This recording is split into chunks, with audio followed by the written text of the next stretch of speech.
Can y'all hear me? Okay, so anyways, I'm doing these every other week now, so it gets more time to prepare, and it's actually much better actually. I can actually think. Yeah, Miko McNeil says get bent. All right, we are bent. How do I? Is my thingy proper? Let's see how this looks like. Oh no, this way. Okay, there it is. We're my shiny head there. Okay, there it is. We're live. All right, we are live. Just check something. I don't know why these windows aren't opening up for X. Let's pop this in. What was that? Delete. Okay. What am I talking? All right, so we're live. Okay, that's this one. Okay, can y'all when also recording? Okay, I'm recording now. Where's the audio coming from? Can y'all hear me? Okay, so anyways, I'm doing these every other week now, so it gets more time to prepare, and it's actually much better. Actually, oh, that's on BitChute. Okay. Okay, so we have this. I don't know why the chat's not there. I'm going to just open these up, and then we'll go straight into the nitty-gritty. And yeah, then I'll be also focusing behind the scenes on the ether model of the Inaldino, because I think it's definitely top notch. Okay, so it's not showing here. Like you can't pop up the chat anymore. Like what's going on? Is it even live? Get bent. All right. Okay, so I don't know what's going on here. Anyways, I will open up this. Oh yeah, pop out chat on the Twitter, and then we're good to go. Yeah, pretty much good to go. Oh, I think I feel one more chat. There's one more. That's the Twitch. Twitch. All right, we are back, and we're going. Okay, so BitChute doesn't have any for some reason. Okay, so BitChute doesn't have any. I will just ignore it then. Okay, just anyways. So we're live. We're gonna go over Michelson Morley experiment and any other questions you guys have. This guy asked me. Hi, I'm live now. This guy had some math questions. I don't know which one he had it with. I'm live now, and I'll send him a link, and I'll open this up. Telegram. Anyways, I was going over some Michelson Morley behind the scenes. Out of interest, do you think diseases exist?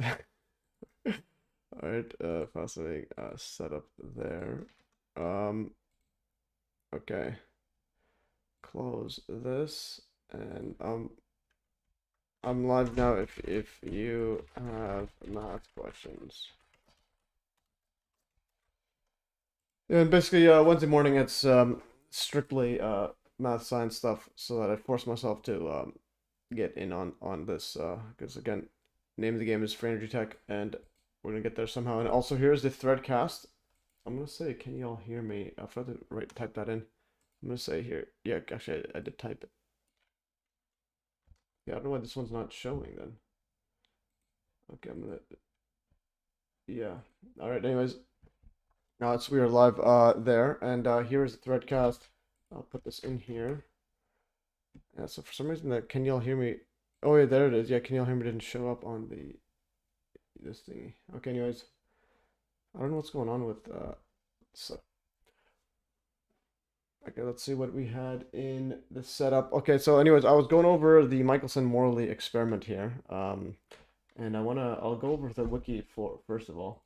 Because this one, whenever I say talk about the theory of ether, and then everyone else points to Michelson Morley as a quote debunk of the ether. I'm like, no, it's like they literally say that, and even Michelson Morley, I believe they still believe in the ether. The current setup, they just disproved the prevailing view of it. Anyways, so Michelson Morley experiment. I'm gonna go over this one. It's very interesting, and this ties in because I will be going over the Inaldino behind the scenes and then try to make like little short clips of it, short posts on Telegram and so on, because I think this guy's yeah, definitely onto something massive. So his theory of ether, and then also I would like his thoughts on Michelson Morley as well. So it's the Michelson Morley experiment. I'll go over the just mainstream narrative of it, and then we'll look at Fractal Woman's video on it. Okay, we have Ronsky. Okay, yeah, he put a bunch of stuff. There's only the dielectric vortex technology by Ronald Frederick Psych has the fastest rate of induction, delivering superior levitation for your personal aircraft. Yeah, you've said that multiple times, but I'm just can you like speak English to me or something? Okay, this guy in the chat posted this. Let's see what this is. Michelson. Oh no, this is obituary for Ronald Frederick Sykes. So Ron Sykes, apparently he's died on May 2023. Interesting. Ron Sykes. Germanium. Oh, he's a... Okay, so this guy... Oh, so you... Wait, are you Ron Sykes? Is Ron Sykes talking from the dead? Okay, so you had this one here. Okay. But what's the magnetic anomalies? Dielectric vortex technology by... Go to the channel. Where's my flying saucer? Go to the channel. Where's my flying car? That's the channel called? I don't know what's happening. Channel's called car? Okay, this guy here. Where's my flying car? Okay, but what's the specific evidence here? Where's my flying car? Apparently this guy's got anti-gravity. Where's my flying car? Well, boys and girls, I gotta put it all away for a while. Gold's too high. I'm going back up the mountain. Maybe go do some gold mining. Hopefully get enough cash together to actually build the real deal. Pour a larger lens. Follow the ground hound. He's a brown hound. He might get ground up the mountain, I don't know. But we'll come back with the gold. We'll build ourselves a spacecraft. And I'll show you how it's all done. But we've given you good insight. You all have a good day.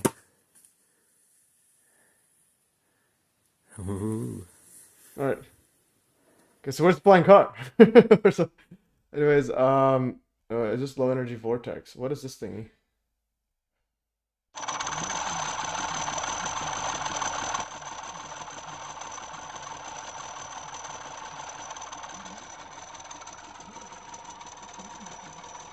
That's a good one. He's dancing around there now. It's pretty cool. What is going on? That thing will spin it either. I'm on the low speed.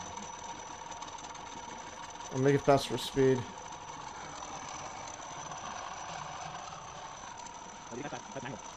Wait till electromagnets and mechanical devices start to spin this thing.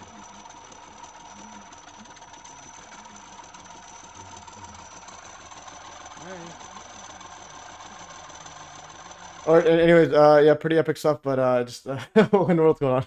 I'll subscribe anyways. I'll subscribe to your channel. Let me know if you have something we can actually understand what's going on. Anyways, let's go back here. So the Michelson-Morley experiment was an attempt to measure the motion of the Earth relative to a luminiferous ether. What? I hated they just use words. It just like adds other stuff. Luminiferous ether or ether. No, aether, and they have a, yeah, it's a luminous, meaning light-bearing is the formerly postulated medium for the propagation of light. Well, why not just call it ether? Like, I don't understand why is there luminiferous? What does that mean? It was invoked to explain the ability of the apparently wave-based light to propagate through empty space, a vacuum. So again, yeah, something that waves should not be able to do. The assumption of a spatial plenum, space completely filled with matter, of luminous ether rather than a spatial vacuum, provided the theoretical medium that was required by wave theories of light. Okay, suggested that the ether, this one is a bit misleading. Okay, anyways, it doesn't actually say ether doesn't exist. It's ether drag. So going further, anyways, so luminous ether, basically it's saying that it carries light or something. Go on. So suppose medium permeating space that was thought to be the carrier of light waves. I just don't like these phrases. I'm like, well, it's like sound. I mean, like, yeah, sound. Like in terms of when we're speaking, it's just vibration of the air.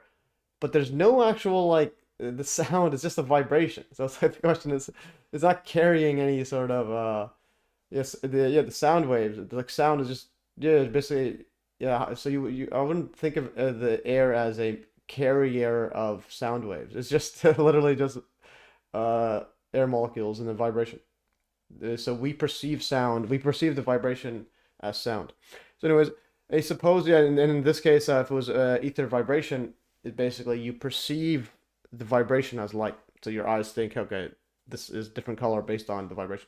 The experiment was performed between April and July 1887 by American physicist Albert Michelson and Edward W. Morley at what is now Case Western University, Reserve Western University in Cleveland, Ohio, and published in November of the same year.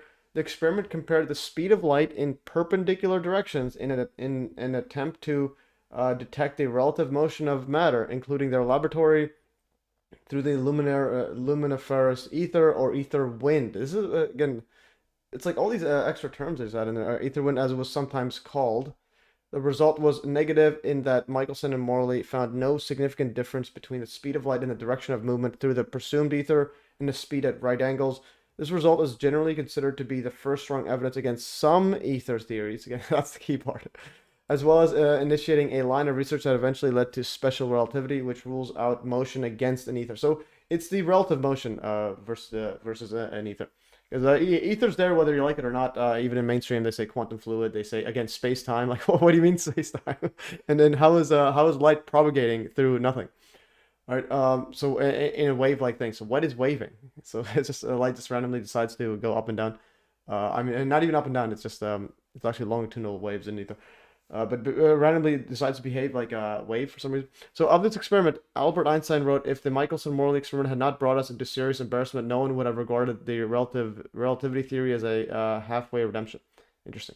Michelson-Morley type experiments have been repeated many times with steadily increasing sensitivity. These include experiments from 1902 to 1905 and a series of experiments in the 1920s. More recently, in 2009, this optical resonator experiments. This is interesting. Let's see what this does here. Confirmed the absence of any ether wind at the 10 to the 17, 10 to the negative 17 level, together with the Ives Stilwell and Kennedy Thorndike experiments. Michelson-Morley type experiments form one of the fundamental tests of special relativity. And let's have a gander of what all this means. And before I go further, so one thing that's interesting about the Michelson-Morley, if you had a mental breakdown, if you go to mental, breakdown here. This is something when I was reading on the wiki. It's like everything's MK Ultra everywhere. So Michelson-Morley experiment, 1887.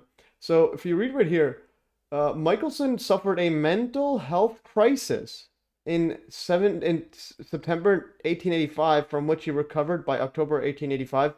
Morley ascribed this breakdown to the intense work of Michelson during the preparation of the experiments. In 1886, Michelson and Morley successfully confirmed Fresnel's drag coefficient.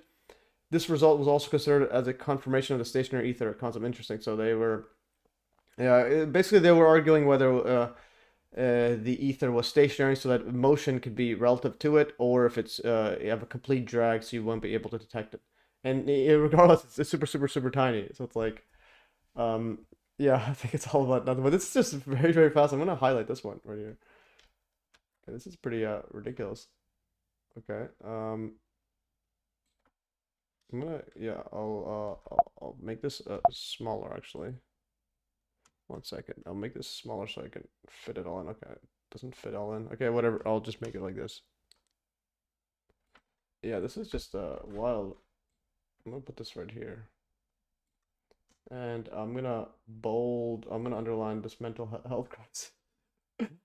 Okay, it's like whenever I go through these topics, for some reason it all ends up in the conspiracy realm. It's like, what in the world's going on with these guys? I'm gonna go to Michelson-Morley. Go Michelson mental health crisis. Audio's quiet. My audio's quiet? Beyond the illusion. Okay, thanks. I just don't understand. What are you listening on? It should be high. I'm gonna click on this quickly. Okay, I'm gonna just send this. And I'm gonna also put it on the threadcast. Okay, whoops. I think if I have to copy it, yeah, this one here. I'm gonna copy this. And paste it here. Where is the audio? Well, I'm gonna test it out. Top notch. Okay, so it's not showing here. Like, you can't pop up the chat anymore. Okay, I'll max this volume then. Live. How's the volume now? Get bent. All right. Okay, so I don't know what's going on here. Anyways, the copy. Yeah, this one here. Where? top notch. Okay, so it's not showing. I'll max this volume then. Live. How's the volume now? Get bent. All right. Okay, so I don't know what's going on. Okay, how's the volume now? It should be better. Anyways, if you guys have math questions and any other specific questions related to science stuff, let me know, and I may or may not answer. All right, so it should be fine then. Let me know if it's better. I increased it, I maxed it out, but maxing it is just sometimes just like clipping when I do the audio thingy. It should be fine. Okay, much better. Okay, so it says much better. I'll just max it and leave it. Okay, anyways, yeah. So I'll go over to this Michelson Morley, and going back to here. So. Post it right here. Copy mental health crisis. This is like just wild. Like I don't understand why is everybody tripping. Like and every time I research any topic, there's always some ridiculousness. Okay, Tammy. Yeah, subscribe to your channel, Ron. I'll check your information out. Yeah, definitely. Let us know. Let us know what Ron. Let me know when you have the flying car ready, because I will be the first to try it out. All right. And let's go over here, move the live stream over here. All right, so anyways, so Michelson Morley, yeah, so he had a mental health crisis. I'm gonna actually quickly deep dive in this mental health crisis.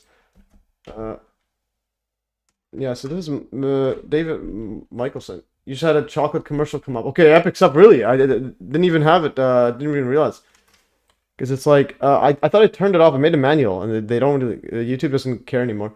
Albert Michelson. I'm gonna go to his thingy. Albert A. Michelson. I'm gonna go to mental health. Okay. Albert Michelson. Let's go to. In 1907, he received a Nobel Prize in Physics, becoming the first. What did he win it in? Nobel Prize. What did he win it in? He actually won a Nobel Prize for his optical precision experiments and the spectroscopic and meteorological investigation carried out with their aid. That's what he won. That's interesting. Okay, but I want to go back to this Michelson Morley mental health crisis. So think of it this way. This guy here, everybody says uses to debunk ether, has a mental health crisis. After the gold rush, mental and behavioral health suffered a mental health crisis.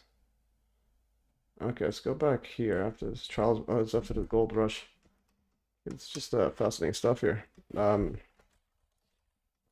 they don't interference. Okay, so this is just they don't show it. Just somebody show something. I want to see when he's mental illness. What the? Yeah, this is I just need to find out. Let's go to Google. Why don't they talk about his mental health crisis? Probably got MK Ultras in the 1800s. All right. Anyways, AI and mental health. Professor dies. Albert Michelson. Okay, professor. Jewish Telegraphic Agency. A Nobel Prize winner. This spelled. They'll be wrong. Okay, prices.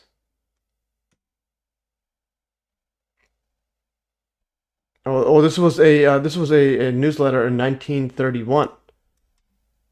Okay, that's pretty wild. Yeah, so and this is that's also the name Albert Michelson. This is Albert Einstein. All right, anyways, that's pretty wild stuff. Anyways, let's go back to the ether setup. All right, but what's cool is so there's the luminous ether. There just somehow ether moves through a medium of ether that carries light. I just don't understand what this like. What are these lines meaning? Why are they? Okay, there's and then basically there's a Michelson Morley setup there that they had, and yeah, I will go over that in a bit. Just optical cavity, classic nanoparticles spin in an optical cavity, and basically vibrating this, and then they somehow were able to not detect any drag or quote wind test of special relativity. All right, and yeah. And again, here is basically the whole idea of Michelson Morley. You would have a beam splitter that goes halfway, half light goes in, half the light reflects. And the whole idea is you go fire here, go back, and then it reflects down here, and this goes here, and you get the exact same. There's the same distance So if there's no drag, if there's no relative motion between an ether, then there should be no difference. Like they should arrive at the same time. But but if there was some sort of drag, they should be the fringes should be different. They would arrive at different times, and I'll go over that more. And then they started making it longer by having set up like this, where you increase the length of reflection, go back like this, and so on. That's pretty much what they do. And there's other bunch of mumbo jumbos. The whole idea is you just reflect light back and forth, and then try to hopefully that there's different times, and then you do it multiple ways, and then hopefully you get different times. That's to detect the drag mumbo jumbo. But I'm going to keep reading here just to illustrate stuff here. So detecting the ether.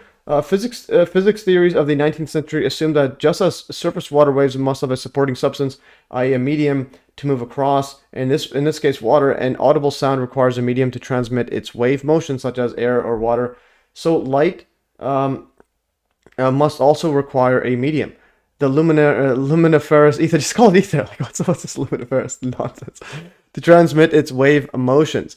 Because light can travel through a vacuum, it was assumed that even a vacuum must be filled with ether. Because the speed of light is so great, and because material bodies pass through the ether without obvious friction or drag, it was assumed to have a highly unusual combination of properties.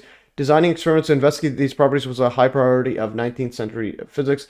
So we have the basically Earth orbits around the sun at a speed of about around 30 kilometers per second, or 19 miles per second, or 107,000 kilometers per hour, or 66 miles per hour. The Earth is in motion, so two possibilities were considered. The ether is stationary and only partially dragged by Earth, proposed by Augustin Jean Fresnel in 1818, or the ether is completely dragged by Earth and thus shares its motion at Earth's surface, proposed by George Stokes in 1844. Yeah, so basically, you have that. These were the two main ones. It's somehow you have a dragging thing, and if it's only partially dragged, you should be able to detect a light difference, like at a very small one. But if it's completely dragged, then you're not able to detect any. So in other words, again, it's not a debunk of ether, it's just that you can't detect relative motion. So in addition, James Clerk Maxwell, 1865, recognized the electromagnetic nature of light and developed what are now called Maxwell's equations. But these equations were still interpreted as describing the motion of waves through an ether whose state of motion was unknown. So again, even James Clerk Maxwell, the Maxwell's equations still believed in the ether. Eventually, Fresnel's idea of an almost stationary ether was preferred because it appeared to be confirmed by Fizeau experiment. So they had some random experiment. And the aberration of starlight is a phenomenon where celestial objects exhibit an apparent motion about their true positions based on the velocity of the observer. It caused objects to appear to be displaced towards the direction of motion. And somehow I think they thought there was ether drag, but it's just optics, I think. Okay, let's see what he says here, past 4. Okay, yeah, so it says when you repeat it experiment with air in place of water, you observe no effect. Yeah, he was using water and so on. But yeah, so that's for another day. So according to the stationary and partially dragged ether hypothesis. So this is a part where you have to like wrap your head around. Which I agree in that the actual stuff, especially with their modern equivalent of Michelson Morley experiments, they couldn't find a relative motion. So in other words, again, in my view, the ether exists. So if it exists, it does not have relative motion with light. Anyways, we'll show some videos and so on. But I just want to go over the Wikipedia stuff of it, and then go over some mainstream videos, and then go over Fractal-Woman's analysis of it, which is pretty fascinating. So according to the stationary and partially dragged ether hypothesis, Earth and the ether are in relative motion, implying that a so-called, quote, ether wind should exist. So this is the part that's weird. So you're saying that ether is somehow moving, and the Earth is moving relative to it. Yeah, so that's the whole idea. And then they said that there's supposed to be some sort of wind. Although it would be theoretically possible for the Earth's motion to match that of the ether at one moment in time, it was not possible for the Earth to remain at rest with respect to ether at all times. Because of the variation in both the direction and the speed of the motion, at any given point on the Earth's surface, the magnitude and direction of the wind would vary with time of day and season. By analyzing the return speed of light in different directions at various different times, it was thought to be possible to measure the motion of the Earth relative to the ether. So basically, they're saying that the Earth is moving relative to this wind, this ether wind. The expected relative difference is the measured speed of light. Yeah, the expected relative difference in the measured speed of light was quite small, given that the velocity of the Earth in its orbit around the Sun has a magnitude of about 1/100th of 1%, so 0.001% of the speed of light. And depiction of the concept of ether wind. So I can understand why these lines are reading. Like, that is not what I am doing.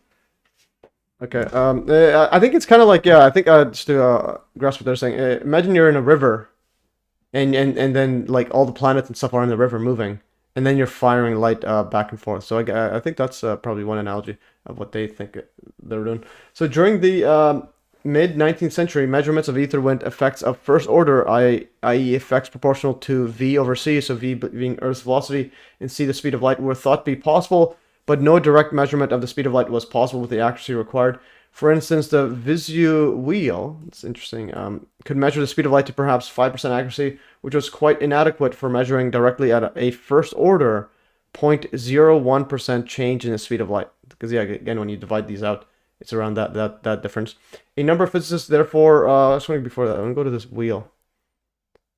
Physicists measurement of the speed of light in air. So how does he do this? Schematic of the Visu apparatus. The light passes on one of the tooth on the way out and the other side on the way back, assuming the cog rotates one tooth during transit of light. Oh, that's pretty cool. So you can measure the speed based on it arriving back. So you fire this again. It's all to do with this magical half mirror. So half goes in, half goes up. That's pretty fascinating. So it goes in like this, and then it goes back over here. And you know the full distance it has to travel, and then you know that yeah, you basically can detect when light hits this, and you know the distance of this cogged wheel and the rotation of it, so you can basically detect the speed of light. But this one, he says it's about 5%. It's about 5% accurate. I mean, 5% inaccurate. So you can get like close to the speed of light, but there's a 5% error. Yeah, you can measure the speed of light to perhaps 5%. That's pretty. That wheel's pretty cool. Actually, I do like this wheel. I'm gonna take a screenshot of this and post it on Telegram. And this setup right here. This is pretty fascinating. Like, these are my kind of experiments. Just like, oh, whoops. Yeah, my kind of experiments are just pretty easy to grasp. All right, put that there and upload it to the Hive blockchain. Alrighty. Why does this have it that there? Let's post this. And I want to get rid of this thingy. Like, what is this? What is this trash? Enter.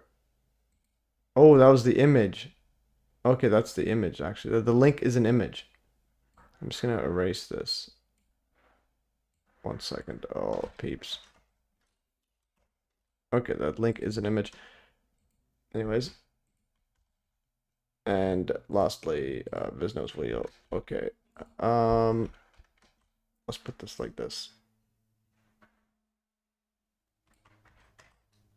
All right, so we're good to go there. All right, so there is that.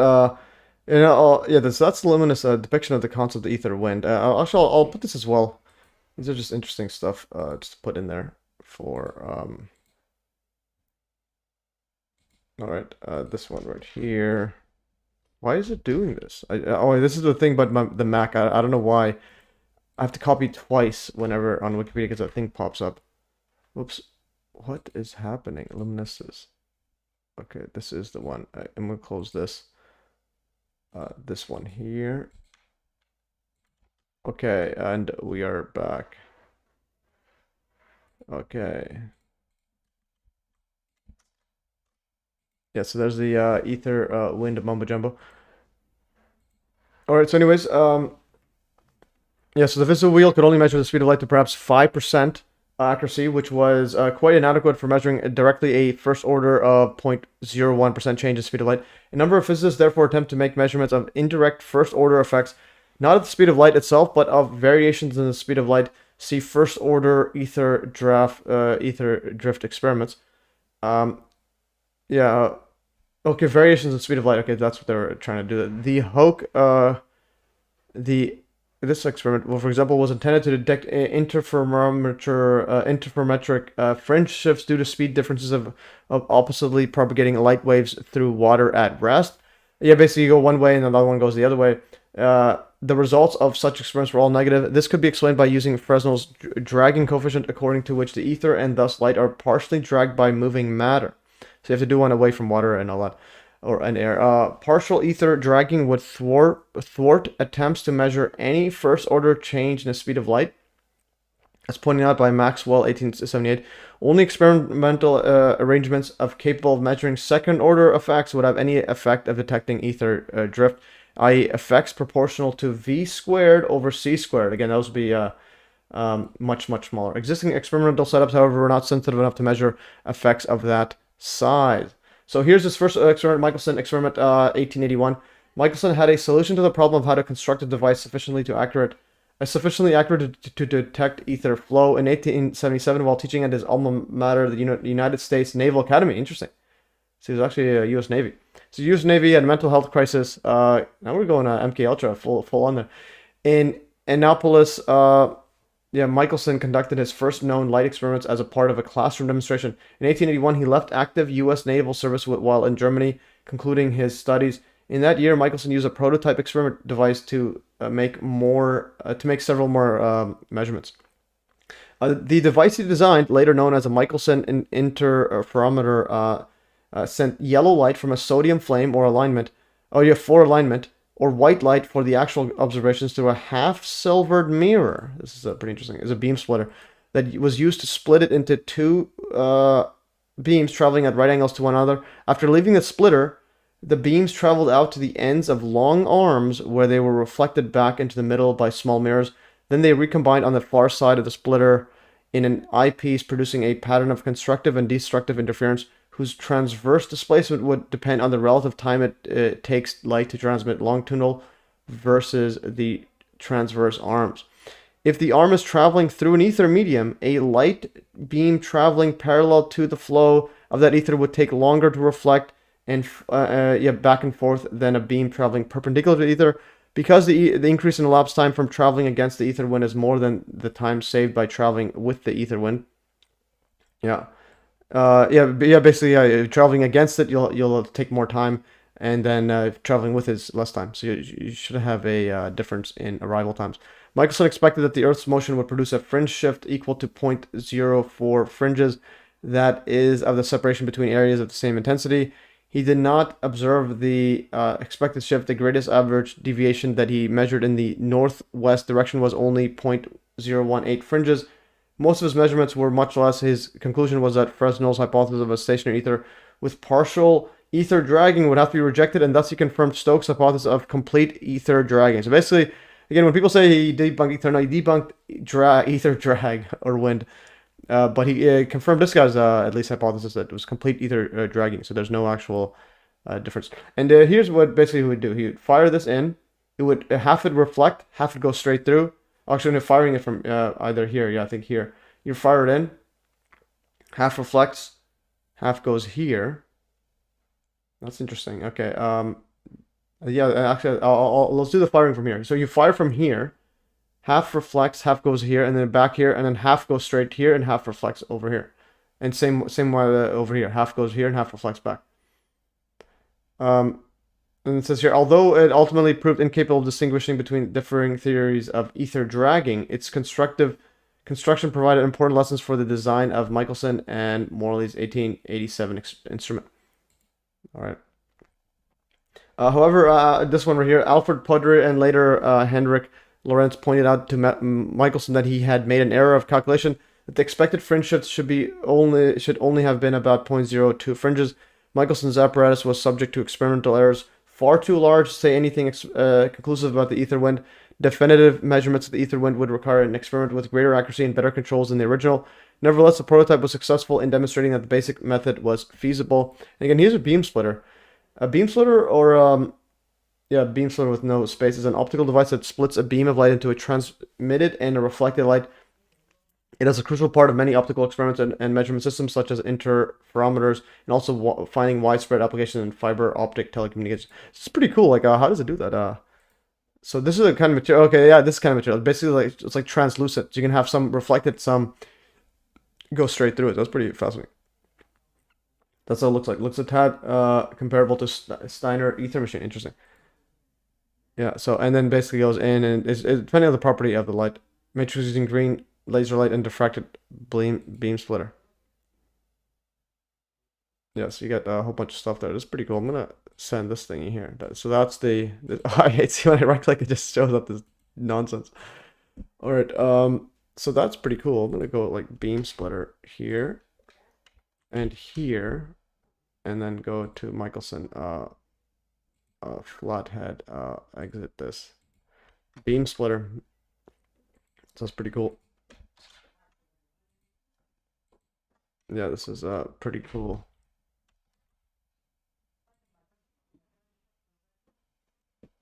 Alrighty, yeah, so that is the beam splitter setup there. And then, yeah, so initial one wasn't sensitive enough, and it was basically this giant thingy. I'm gonna just copy this as well. I have to copy it twice because this nonsense pops up. All right, and I'm just put all these photos again, just feed the Hive blockchain. All right, so that's that. And then going back into, okay, so that's the setup there. Let's go back here. So Michelson Morley experiment 1887. So in 1885, Michelson began a collaboration with Edward Morley. That's a nice mustache. Spending considerable time and money to confirm with higher accuracy Fizeau's 1851 experiment on Fresnel's drag coefficient, to improve on Michelson's 1881 experiment, and to establish the wavelength of light as a standard of length. Interesting. John Brashear made the high-quality optics for the interferometer in his Allegheny Observatory affiliated shop. At this time, Michelson was professor of physics at the Case School of Applied Science, and Morley was professor of chemistry at Western Reserve University, WRU, which shared a campus with the Case School on the eastern edge of Cleveland. Michelson suffered a mental health crisis. Again, it's like, how do people just put this all... Like, just before he publishes his thingy that everybody references, it's like he has a mental health crisis. It's like everyone just brushes it off or sweeps it under the rug. So Michelson suffered a mental health crisis. Anyways, I'm gonna get some water, and I'll start reading again, and then we'll go over some videos and so on. I just want to go over the mainstream. I always like going through the mainstream narrative first. Yeah, just because it what's it called? It helps basically put it helps you frame your position better, like whatever it is, so at least you know what the mainstream is. It's like at least you know the position of the majority of the world. And not even that, you even know the position that most think that they know, because it's like everybody has it's like, even if you read this, they literally just says they don't find any. So basically, they disprove ether drag theories. They don't disprove ether itself. Okay, this Pentagon moment. All right, let's go back here. All right, so let's continue reading. So yeah, so John Brashear made the high quality optics for the interferometer in his Allegheny Observatory affiliated shop. At this time, Michelson was professor at the Case School of Applied Science. So Michelson's there. And Morley was professor of chemistry at Western Reserve University, WRU, which shared a campus with the Case School on the eastern edge of Cleveland. Michelson suffered a mental health crisis on September 1885, from which he recovered by October 1885. So he had 1 month mental health crisis. What do you mean? And then Morley ascribed this breakdown to his intense work Michelson during the preparation of experiments. So you're doing intense work and somehow you have a mental breakdown. I don't know about y'all, but I don't know what that means. In 1886, Michelson and Morley successfully confirmed Fresnel's drag coefficient. This result was also considered as a confirmation of the stationary ether drag concept. Anyways, this was basically because matter can drag like light or whatnot. Anyway, that's for another day. This result strengthened their hope of finding the ether wind. Michelson and Morley created an improved version of the Michelson experiment with more than enough accuracy to detect this hypothetical effect. The experiment was performed in several periods of concentrated observations between April and July 1887 in the basement of Adalbert Dormitory of WRU, later renamed Pierce Hall and then demolished in 1962. As shown in the figure to the right here, the light was repeatedly reflected back and forth along the arms of the interferometer, increasing the path length to 11 meters or 36 feet. Interesting. So they put... That's an interesting number. So they chose 36 feet. Well, what is 36 feet, guys? That's 9 times 3. So in other words, it's 999. 999 is upside down 666. So it's, again, some Freemasonic nonsense, as always. At this length, the drift would be about 0.4 fringes. Yeah, so 0.4 fringes. To make that easily detectable, the apparatus was assembled in a closed room in the basement of a heavy stone dormitory, eliminating most thermal and vibrational effects. Vibrations were further reduced by building the apparatus on top of a large block of sandstone, about a foot thick and 5 feet or 1.5 meters square, which was then floated in a circular trough of mercury. So you got literally liquid mercury. They estimated that effects of about 0.01 fringe would be detectable. So just first of all, yeah, now we can go to what they actually drew. So here's Michelson Morley's interferometric setup mounted on a stone slab that floats in an annular, so basically a ring of trough of mercury. So this is pretty wild. So they literally have this ginormous stone slab, and there's the interferometer setup there. So see these little thingies there. So they reflect it back and forth and so on. And then it's on a trough of mercury, liquid mercury, and it can literally just like easily rotate. So you can easily rotate the whole thingy just by pushing it slowly. So it's like, imagine making this. Okay, these guys were okay. Now I understand why I had a mental health breakdown. So now here's the setup. The diagram right here illustrates the folded light path used in a Michelson-Morley interferometer that enabled a path length of 11 meters. A is the light source, an oil lamp. B is a beam splitter. So there's the beam splitter. Okay, Muhammad Mahanda 495. Hi, hello, sir. Okay, anyways, thanks for joining the chat. And let me know if you guys have math, science related questions. Otherwise, I'm just gonna keep going on to this stuff here. Because every Wednesday morning, I'll be focusing on this, but then every other one I'll do the live stream. So yeah. Anyways, this diagram. So A is the light source right here. B is a beam splitter. C is the recompensating plate, so that both this is C, so that both the reflected and transmitted beams travel through the same amount of glass. Important since experiments are run with white light, which has an extremely short coherence length. So it's not coherent for a long distance, so requiring precise matching of optical lengths for fringes to be visible. Monochromatic sodium light was used only for initial alignment. And then D prime and E are mirrors. So D prime, and E are mirrors. No, that's E prime. This E are mirrors. E is a fine adjustment mirror. F is a telescope. So we have a telescope there. All right. So and they see it visually. So they're visually seeing. So we have A goes through here. A goes through this light source. And then it goes through a beam splitter, so it goes straight, and it goes here, and then it also goes through here as well. C is the compensation plate, so they both reflected travel through the same amount of glass. So basically, yeah, you have to make sure they go the same amount of glass. Goes back, and then it goes through, and it goes back and forth, and then this goes here, and then you have another. I think you should have another light source, don't you? So this goes all the way across back, and I'm just gonna see. I'm actually just look this normally. Hi, I wanted you to check the maths questions paper from the site SSL Live. You can search SSL Live public exam question paper. Okay, I'll have a search after this reading this part. If the question is made by my state. Okay, yeah, I think you sent me that email. So if I go right here, fires all the way here, and then back, and then back, and then back here, and then it goes to here, and then goes to here, and then goes to here, and then it goes to the mirror. What happens at the final mirror? Nothing. Okay, and then basically they're trying to detect thingies there. And then this E would be a mirror, but how? What is it? What is it doing here? Or that's the light source. Oh no, E prime. What is E prime? E prime is a fine adjustment mirror. So the question is, where is this light source? Oh, this is a telescope coming from. Oh no, oh, this is a beam splitter. Never mind. This beam splitter goes here. And this one is just a glass to go through the same amount. So then this goes across here, back. There, yeah, so basically you have perpendicular zigzagging all the way back, and then this goes into this fine adjustment mirror setup. Okay, that's fascinating. Yeah. Alright, and this is split in half. Yeah, so this goes same amount of mirrors.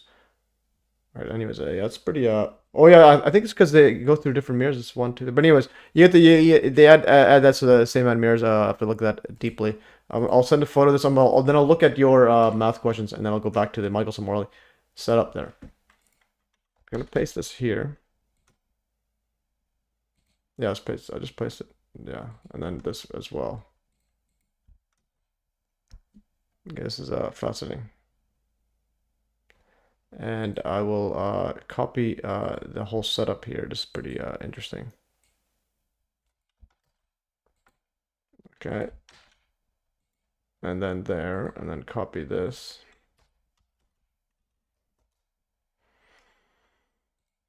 All right, let's see, get some comments.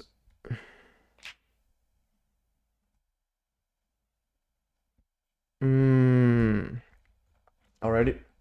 Yeah, so we got that, and let's go back into the nitty-gritty. Okay, this is the guy that yeah, so Muhammad Nap 495. Okay, so I think this is you then. You sent me these questions. I think you said these HSSL. So which is the question, and then what language is this? Okay, so which question do you need help with? If you don't give me a question, I'm not gonna look at it. Which question? All right, which question do you need help with? I think I did some linear algebra years ago, but anyways, which question? There's a bunch of stuff here, and this one is like alien language. What the hell does that mean? Yeah, this is some wild language. Is that Indian or something? That's all right. We found some alien language, guys. Yeah, it's pretty wild. Well, let me know which question. Otherwise, because you sent me an email, I asked you already which question you need help with, and then you just said hi. Is that? I think that's you. But anyways, which question? Otherwise, I'm just gonna ignore it. Okay, I'll go until you give me a question. I'll just keep ignoring it. All right. So anyways, so that's pretty fascinating stuff. It goes back and forth, and then he has a telescope to look at this. Oh, oh yeah, the telescope and it can look at the light here and so on. You can see some fringes or some stuff there. Anyway, that's something pretty interesting. Let's keep going further. And yeah, so the thing was on Mercury. So Michelson and Morley and other early experimentalists. Okay, look at the paper difficulty. I want to know the difficulty, and that's Malayan. Okay, that's Malayan. But what's the paper difficulty? Anyways, go back here. He's asking me stuff. No, but what do you need? Look at the paper difficulty. I want to know the difficulty, and that's Malayan.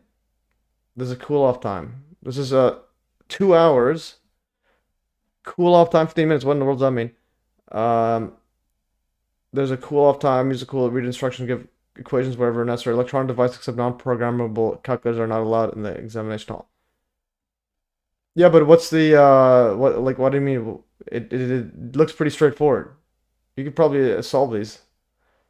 So you can, and the thing is, you can take a screenshot. Just ask Grok AI. I'm gonna solve. Oh, you can do ask Grok, or if A is a square. Okay, and they'll just say solve these two. So you can do two things. You can use Grok, or you can go in Leo. This one doesn't, just only that downside doesn't have equations. Solve these questions. And the thing is, it's like they're pretty AI is pretty useful. Just like, I don't know. AI is taking everybody's job. Yeah, so basically when people say AI is taking people's jobs, no, it's not taking jobs. It's just that the people that their jobs now, they just answer with AI because we don't know how to use AI. So let's see what this says. Otherwise, you go to your Grok. I'll say solve these questions. All right, let's go. These. That's Grok solving it, and then I'll use the decentralized one. Let's see what this guy says. Ask you solve these questions already. Let's see, I gotta refresh this. Okay, so that's not refreshing. Okay, so anyways, see what Grok says. If a square matrix such that a squared equals a, then a plus. No, I want to know where you know the answers. Well, I know some of them.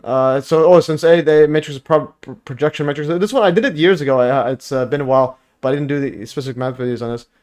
Not a full expression. So the ones I know is find x if y. These ones I know. You could just set these as equations. So this is gonna be 1 plus I don't know. I think it is. Well, this is a matrix. Yeah, this is just 1 plus x plus y equals 8. And the other one is going to be 3 plus 0 equals... actually, no. Oh, no, never mind. This is sideways. This is addition, so you have to go this plus that. And then 3 plus 0 equals to... I think that's how it is. It's been a while since I did the matrix ones. I don't know why it's not showing. Show the equations better. Show the equations nicely. Like, why doesn't it... I hate when it doesn't show it properly. Like, what in the world is that? Show the equations, not... yeah, show the equations in latex form. You are not presenting it nicely. Okay, there it is. Yeah, let's see what it is. Find x, y, z. Let's solve it now. Like, just solve it. My goodness, this guy's a clown show. Yeah, this one here. So you would, so you would put these in together. So this right here, just refresh my memory. Yeah, you just add these up. Yeah, 6 plus 0, blah, blah. Given matrix, and then you can just solve each one, and so on. Those ones I do know. This other one, I forgot what this means exactly. But generally, it's not that difficult at all as one-to-one functions. But some of them are, they're more complicated than just basic math. This one here, the graph below depicts, this is an interesting one. I think this is, you have to flip it around. So this goes to infinity at, the derivative goes to infinity there. This would be, what is this one here? Cosine. It's been a while since I did this one. Again, a lot of these stuff I don't have on top of my head. So you go to inverse trig. Inverse trig. Which one is this? So you can ask Rocker. You just go inverse trig. That one is this one is tan. Yeah, so that's inverse. No, this is sine. Yeah, that's sine. So if I go to this one here, here's my video, and I go to thumbnail. Actually, let's click it here. I think I have the screenshots. Sine inverse tan is how you would write. Okay, let's go to the notes. Yeah, so that one is, I've done this before. It's just, this one is sine. So that's inverse sine. And this one here is inverse sine. So inverse A. The answer is A. Anyways, it's pretty straightforward. I don't know what you need. If you have any actual questions. This is grade 12. Oh, that's grade 12. Like, that's more advanced than when I did grade 12. It's not even hard level questions. It's grade 12 state syllabus. Well, it's harder than what I've covered. It took me university before I finally went over linear algebra and matrices and all that. So it's yours is like probably a year or two ahead of our kind of. You should see class 10 math CBSE paper. They have J level questions. Yeah, it's all right. But again, when you have AI, you can literally solve anything. And that's one thing I've been working on. I'm almost done. Well, actually, I started filming. I'm halfway through the video of the go to the solutions. I'm halfway through use spherical harmonics, and it's absolutely mind-boggling. So I'm halfway through this kind of math. The stuff is just ridiculous. This is like, what in the world are we even looking at?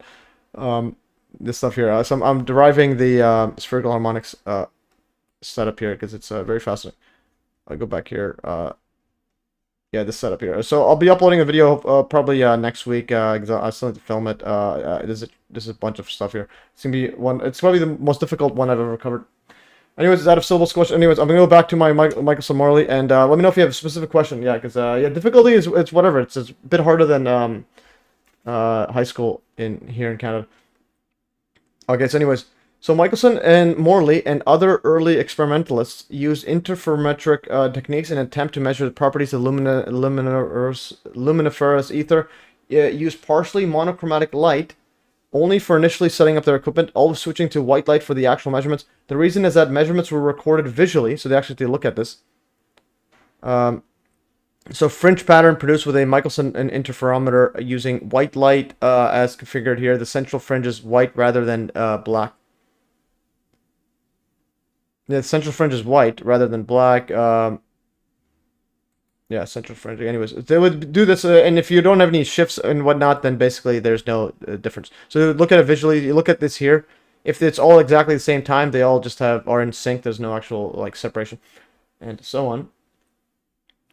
And go back here. So they use white light instead of the monochromatic one, and the reason is the reason is that measurements were visually recorded. Purely monochromatic light would result in a uniform fringe pattern. Lacking modern means of environmental temperature control, experimentalists struggled with continual fringe shifts even when the interferometer was set up in a basement. Because the fringes would occasionally disappear due to vibrations caused by passing horse traffic, distant thunderstorm, and the like, an observer could easily quote, get lost when the fringes return to visibility. The advantages of white light, which produce a distinctive color fringe like that, far outweigh the difficulties of aligning the apparatus due to its low coherence length, so it's not coherent for too long. After that, it starts separating and so on. As Dayton Miller wrote, white light fringes were chosen for the observations because they consist of a small group of fringes having a central, sharply defined black fringe, which forms a permanent zero reference marking for all readings. Use of partially monochromatic light, yellow sodium light, during initial alignment enabled the researchers to locate the position of equal path length more or less easily before switching to white light. So they would use a monochromatic, just one light color until they finally get the length, and then they switch to white light so they can see the fringes easily. The mercury trough allowed the device to turn with close to zero friction, so that once having given the sandstone block a single push, it would slowly rotate through the entire range of possible angles to the quote ether wind, while measurements were continuously observed by looking through the eyepiece. Okay, okay, so we have we have Paul Lovelace is in the house. Oh, we're talking about the Michelson Morley experiment, and then we'll go over some videos and so on.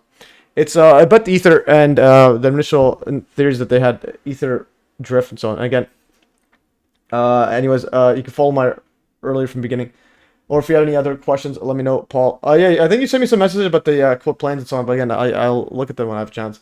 I just get like literally billions of messages everywhere. Okay.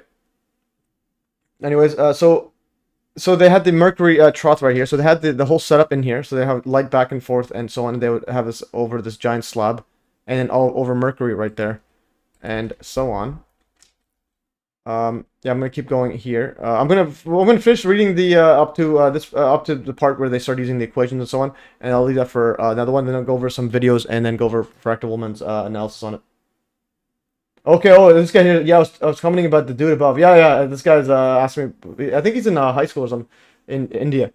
Or no, not India, Malaysia. But anyways, it's all good. Just give us some like straightforward questions instead of is this difficult or not. It's decent, but again, with AI, you can solve anything. It's ridiculous. Okay, let's go back here. Yeah, so we went to the mercury trough allowed to device with zero friction or almost zero friction. Yeah, so read this again. So mercury trough allowed the device to turn with close to zero friction, so that once having given the sandstone block a single push, it would slowly rotate through the entire range of possible angles to the quote ether wind. While measurements were continuously observed by looking through the eyepiece, the hypothesis of ether drift implies that because of one of the arms would inevitably turn in the direction of the wind at the same time that another arm was turning perpendicular to the wind, an effect would be noticeable even over a period of minutes. The expectation was that the effect would be graphable as a sine wave with two peaks and two troughs per rotation of the device. This result could have been expected because during each full rotation, each arm would be parallel to the wind twice, facing into and away from the wind, giving identical readings, and perpendicular to the wind twice. Additionally, due to the Earth's rotation, the wind would be expected to show periodic changes in direction and magnitude during the course of a sidereal day.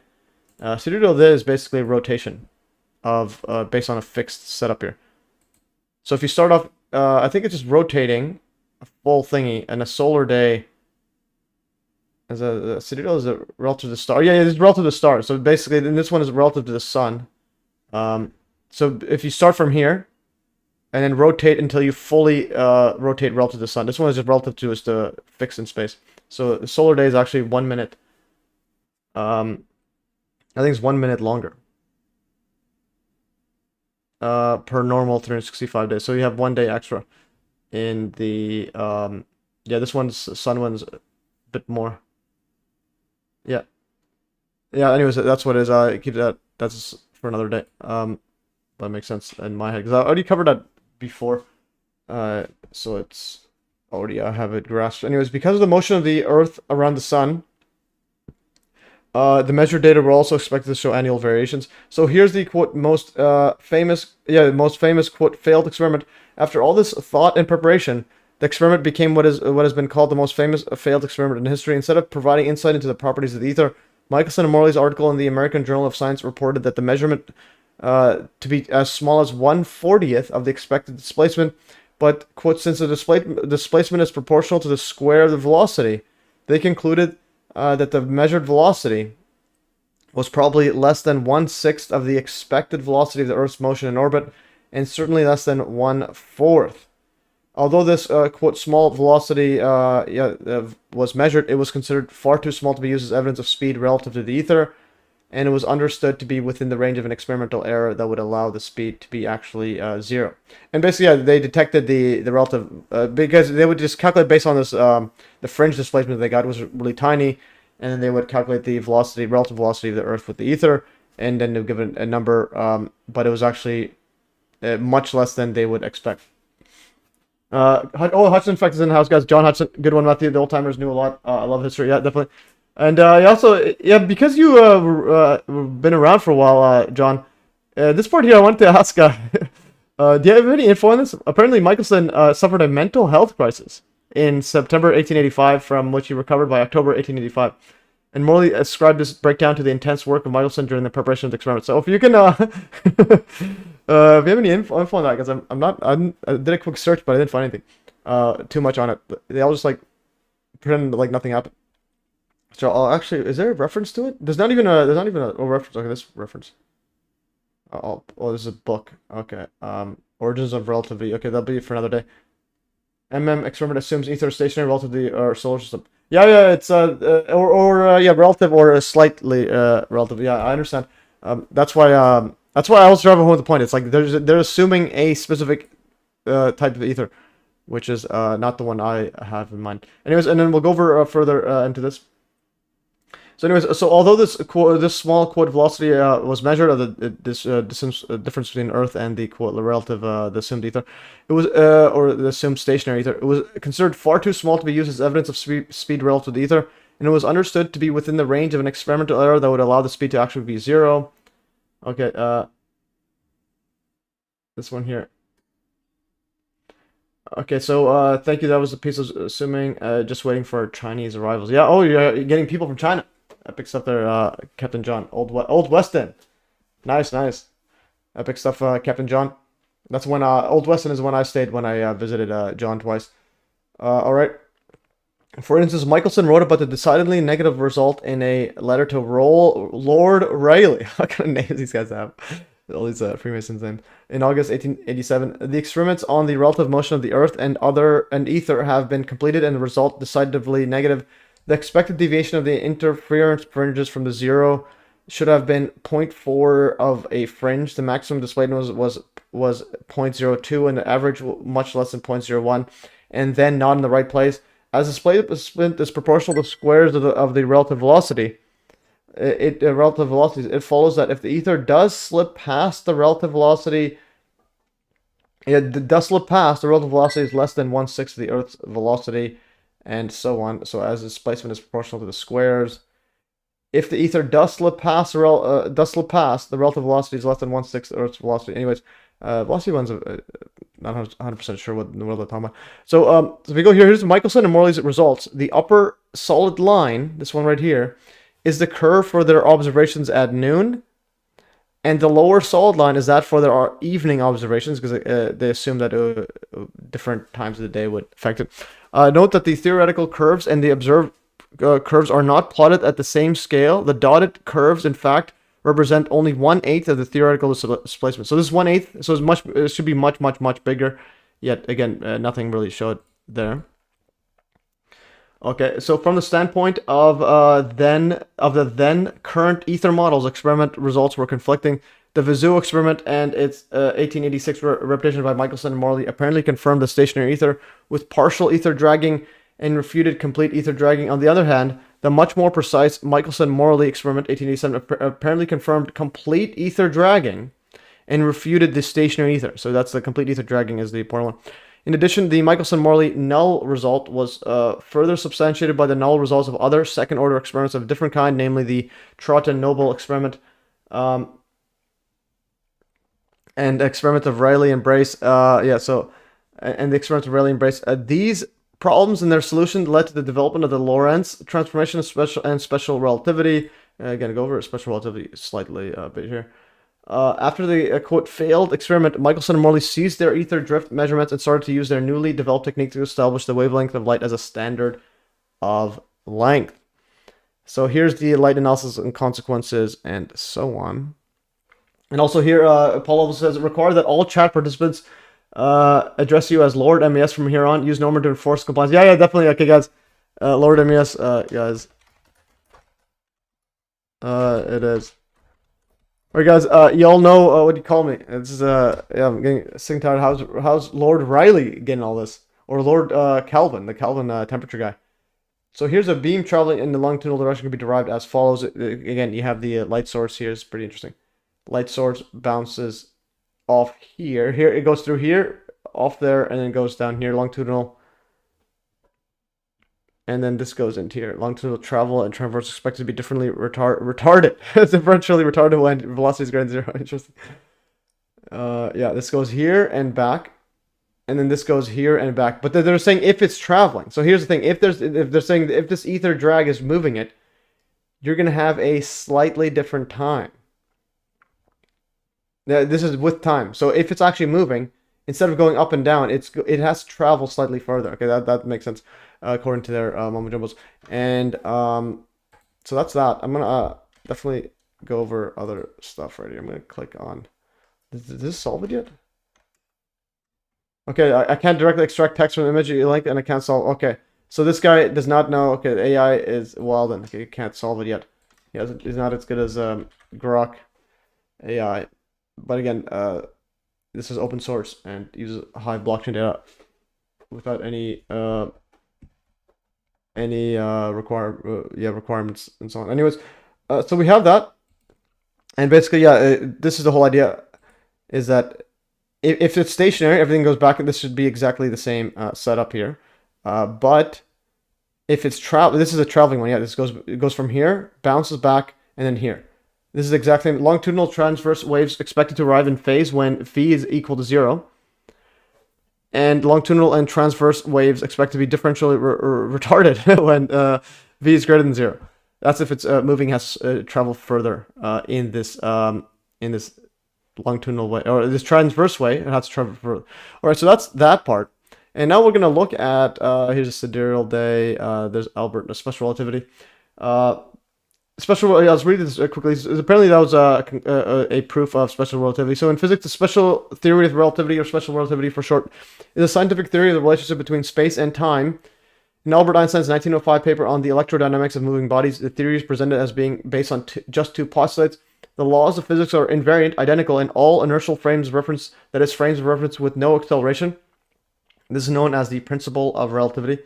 The speed of light in vacuum is the same for all observers, regardless of the motion of light source or observer. This is known as the principle of light consistency, or the principle of light speed invariance. The first postulate was formulated by Galileo Galilei. I'm going to go into Michelson. All right. Numerous experiments followed attempting to measure the speed of light as Earth moved through the proposed fixed ether, culminating in the 1887, which confirmed all of this constant speed of light. So basically, they're using that as a why did it disappear? Yeah, basically they're using it as a proof that the speed of light is constant from all observers. Interesting. So it doesn't matter the direction. So that's an interesting observation there. Anyways, I'm gonna close some stuff here. So we have this setup. Okay, this is these other experiments, all of them. Yeah, so we have that. I'm gonna close this, and I'm gonna close this. Okay, now I'm gonna go over this part right here. Actually, I'll try to send this. I'll send it there. Okay, that's sending it. Okay, that's cool. So now I'll go over. This is a Fractal Woman setup. If you go to Fractal Woman, and if you just go to Michelson, yeah, this is and then you just search up right here. So there's two videos I want to double check here, and also this relativity that'll be something for another day. I'm gonna see which one's the earlier. And the center of the. So this is from October 3rd, 2023. The later one is probably September 20th, 2023. Okay, this is we'll watch some of the first one just to get you guys the idea of it. But before that, this is what she references. Here's the mainstream narrative of it. Here's the mainstream narrative of the relativity.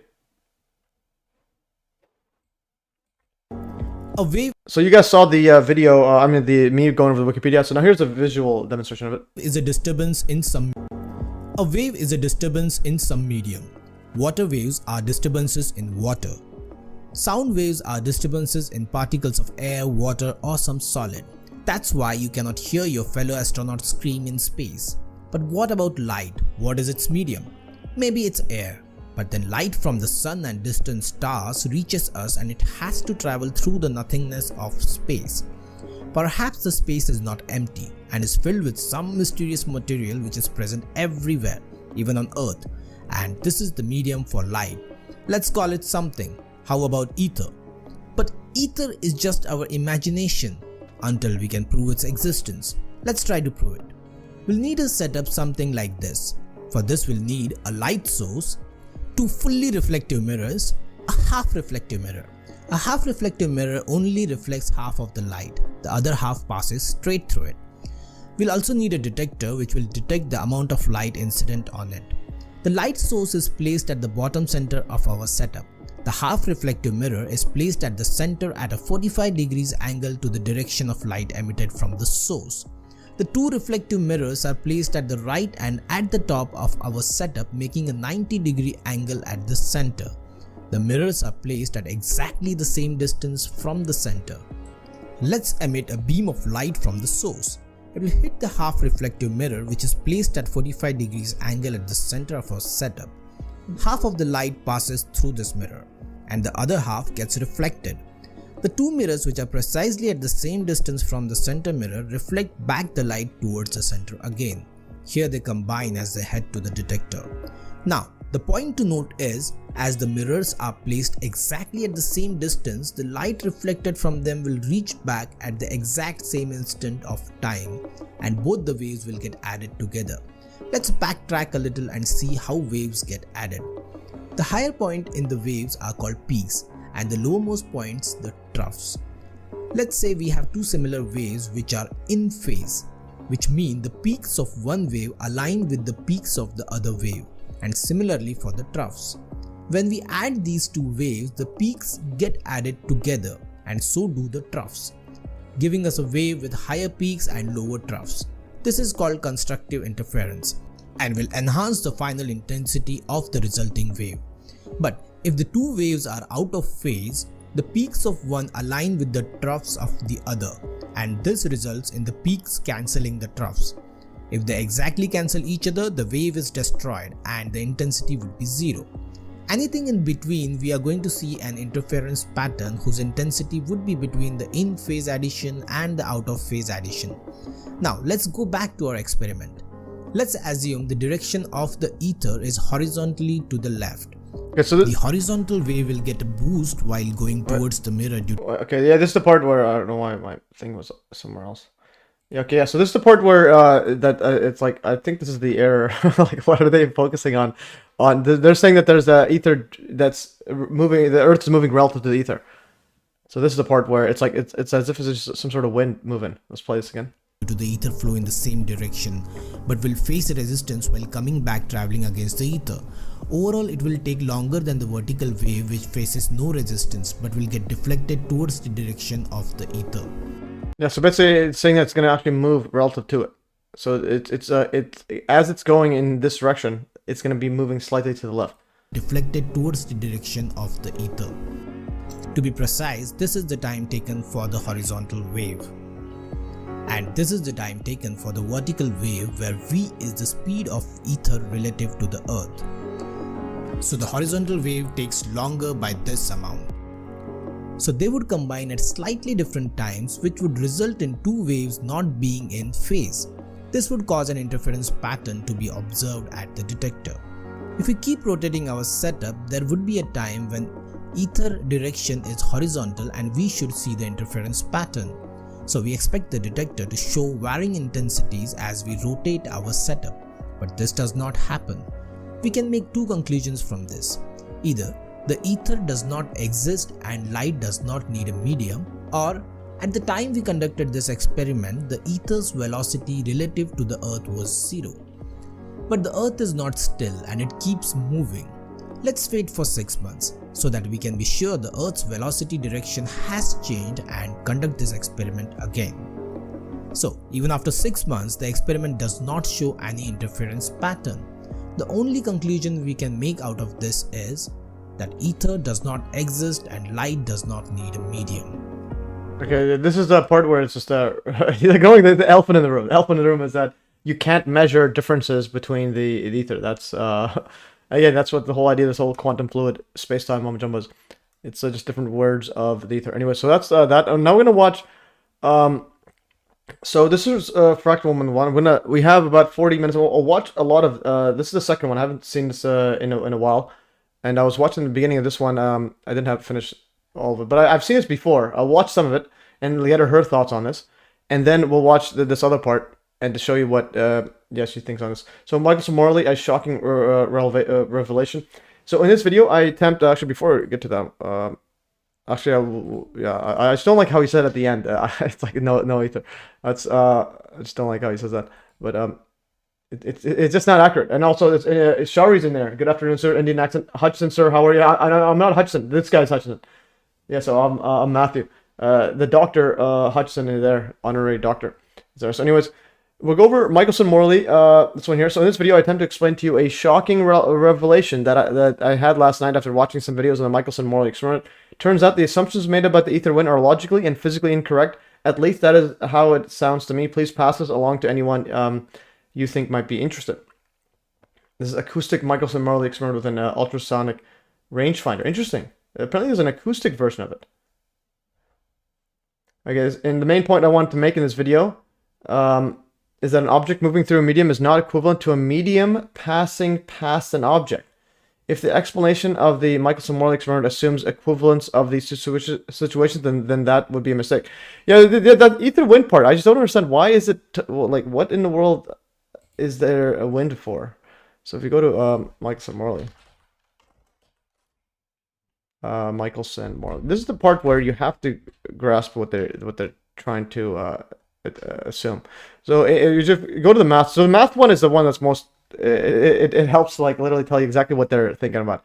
They're thinking that there's the ether moving relative to this, so that the actual distance, this one is actually moving slightly off. So this would have to travel. This would have to travel slightly further, or shorter, depending on whatever. But anyways, this perpendicular one would have to travel because of this ether wind. So this line, this this V there. So let's go back here. So go to the shocking revelation, and then I want this PDF of this thingy. Actually, we'll get that in a bit. Okay, so let's go right. I was gonna play some of her stuff here. Today we're going to talk about the Michelson-Morley experiment, because last night I was watching some videos on the Michelson-Morley experiment, and I discovered a logical flaw in the logic of the experiment itself.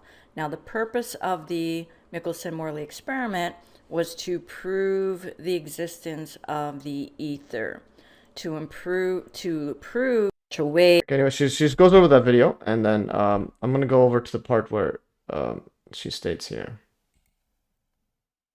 Okay, this is the part where she's asking about the ether wind. Like, what in the world is there ether wind here? This is the part where where they had the video where the ether wind is somehow moving to the left. Wind, and this is equivalent to as if the earth was sitting still and the ether wind going towards the mirror due to the ether flowing in the same direction. Okay, and this is where I believe they made an incorrect assumption. But just to make sure that this is in fact the assumption, I asked ChatGPT. Okay, so let me just expand this a little bit. Okay, my question was, why does the Michelson-Morley experiment assume there is an ether wind? Okay, so then it says the Michelson-Morley experiment conducted in 1987 by Michelson and Morley aimed to detect the presence of an ether wind, which was a theoretical concept at the time. The experiment was designed to test the prevailing scientific view that light waves required a medium called the luminiferous ether, or the ether, to propagate through. Seems like a reasonable assumption, and this is not the assumption that I think is wrong. Okay, the ether was envisioned to be an invisible, all-pervading substance that filled the entire universe. It was thought to be a stationary, absolute frame of reference through which light waves would travel, similar to how sound waves travel through air. The idea was that the Earth's motion through this ether should produce an ether wind, just as a moving object produces a wind when moving through a stationary medium like air. Okay, so this is where the logical problem comes in, because if I am in a convertible and I'm driving down the road, it feels like there is a wind, but I am not producing wind. Okay, the wind is not blowing. So on a beautiful sunny day, on a very still day, the wind is not blowing. And me driving my convertible, I don't have a convertible, but if I had one, it would be really fun to drive down the road and feel the sensation of what feels like a wind in my face, even though the wind is not blowing. And yeah, that's very interesting. Yeah, so why would the Earth's motion produce wind? It's just wind is like if you're driving a car, the air is stationary, and the perception of wind is it hitting you, but you're not actually producing anything. So here's the illustration. She compares it here. This person in the car is not moving. Okay, the car is not moving, the person is not moving. This is a side view, this is a top view. Yeah, so here's a person in the car here, and it drives straight there. And there's an observer, and this observer from this angle is looking this person driving straight into the view. So then, yeah, this person is looking at this person. Let's see how it looked like. Yeah, let's see what happens. Okay, so imagine that this person has a heavy object in their hand, like, I don't know, I'm going to say a bowling ball. Bowling balls are kind of big, but just a very heavy chunk of uranium or something. You know, that wouldn't be very good either. A chunk of metal in their hand, and they throw it up in the air and they catch it. Okay, they throw it up in the air and they catch it. What is this person going to see? This person is going to see the ball going up in the air and the guy catching it. So it is going to see the ball going up in front of it, in front of this guy. Okay, it's going to see the ball going up, and it's going to see the ball going down, or the object, whatever it is, and that's what it's going to look like to the observer that's not in the car. Now, what we're going to do is we're going to have the car move. Okay, we're going to have the car moving really fast down the road so that the person in the car is feeling the ether wind. It's a convertible, so they feel the wind. Okay, and so the car is moving, and when the car gets exactly to this point, the person throws the object up and down, okay, but it's still moving. The object is very heavy, so the object has inertia, because the car is moving. The object also has inertia.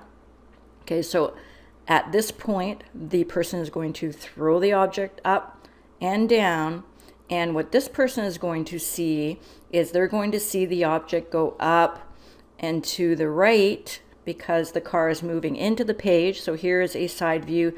The car is moving into the page, and this person over here is going to see the object go up and to the right and go down and to the right because the object has obtained the inertia of the car.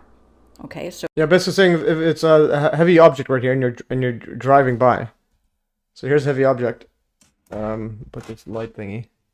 If you have a thingy here and you're going this way, or if you're going this way and it lifts it up, it goes with it. Basically, the ether, the wind doesn't push back on the object much.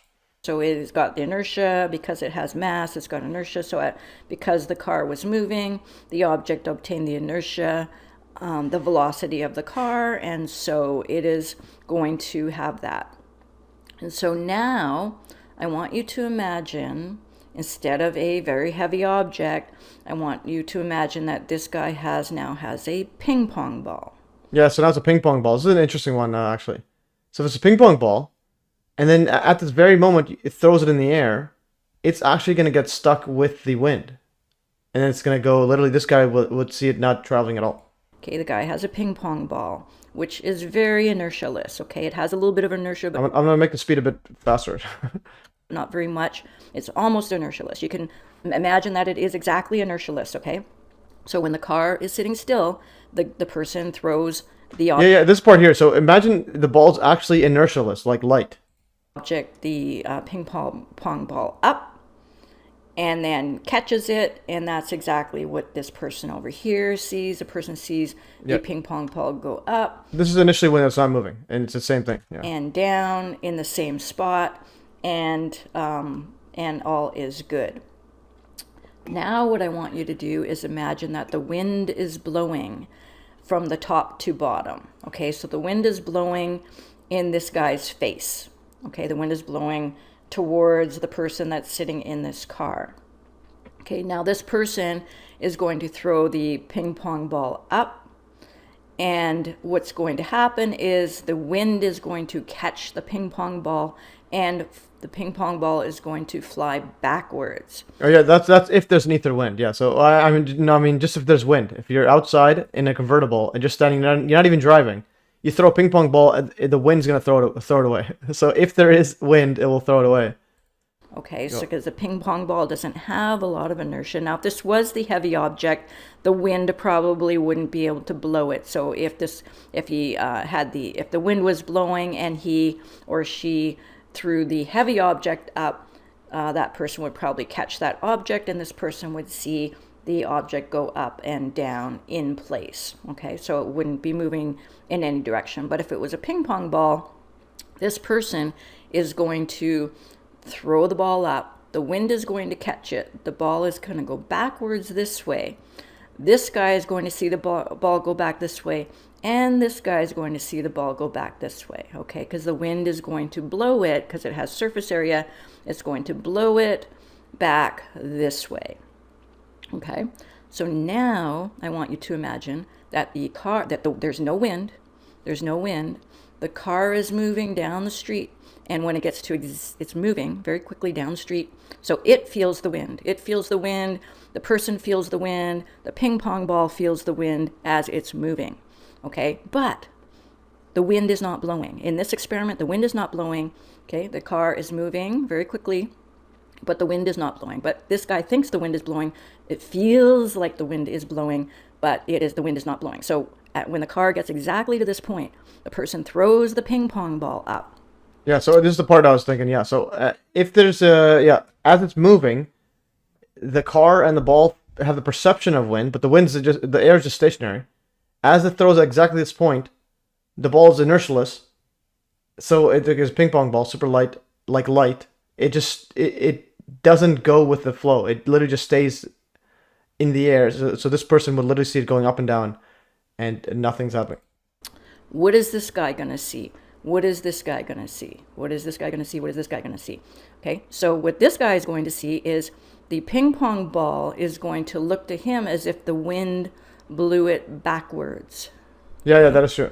So from the car, again, this is a person actually looking. This is an observer in the car. You will see the ping pong ball as if it went backwards, because again, imagine you're just driving a car. Yeah, imagine you're driving a car. Here, you're driving a car, and then you throw it in the air. If you're going this way, and you throw it in the air, and it just keeps going. Yeah, if you go, let's see my screen. If you go back here, it's going this way, and you throw it. Why am I going? Actually, no, it's going from here. Okay, it goes from here. You throw it, it goes past. Yeah, so it goes past you. Where's that thingy? Let's see this thing again. Yeah, why does it do that? And it goes this way, and then you throw it. It just goes behind you. Anyways, you get the idea. It's going to this guy is going to think the wind blew the ping pong ball backwards. But what this guy is going to see on the right, this guy is going to see the so the ping pong ball was released exactly at this point that the first experiment was done. So the ping pong ball goes up. As soon as the guy lets go of the ping pong ball, it is no longer experiencing the wind. Okay, because it's almost completely inertialess. Okay, it is no longer experiencing the wind. The wind is not blowing it. Okay, so what this guy is going to see is this guy is going to see the ping pong ball go up and down as if the car was sitting still. Yeah, okay. So that's the key part. So if you're in a car and it's not moving, you throw a ping pong ball in the air, it goes back down. Observer sees that as if it's going up and down. And or if the car's going super fast and then throws it in the air, it's the same thing because it has no inertia, and it just stops with the ether or the air. So almost exactly, because ping pong balls have a tiny bit of inertia, he's going to see it maybe tiny bit obtain the inertia of the moving vehicle. But for all intents and purposes, if the ping pong ball was completely inertialess, if it was made of a substance called inertia, okay, let's call it inertia or inertium. Actually, Robert Distinti invented a term called inertium. So the ping pong ball is made of inertium, which has zero inertia. So when this guy throws the ping pong ball up, okay, as soon as he lets go of the ping pong ball, the ping pong ball is no longer experiencing the wind because it's not windy out. There's no wind. And so this guy sees the ping pong ball go up and down, the same or similar to what he or she saw when the car was sitting still. Okay, so we got that part, but I want to go over here to remember the acoustic part. It's been a while. So acoustic Michelson Morley experiment with an ultrasonic rangefinder. Let's see what she says about this. The air, they do a Michelson-Morley called acoustic Michelson-Morley experiment. With the Morley experiment, absolutely does not prove that the ether doesn't exist. Yeah. Okay? It absolutely does not prove that the ether doesn't exist. So here is a paper I found called Acoustic Michelson-Morley Experiment with an Ultrasonic Rangefinder.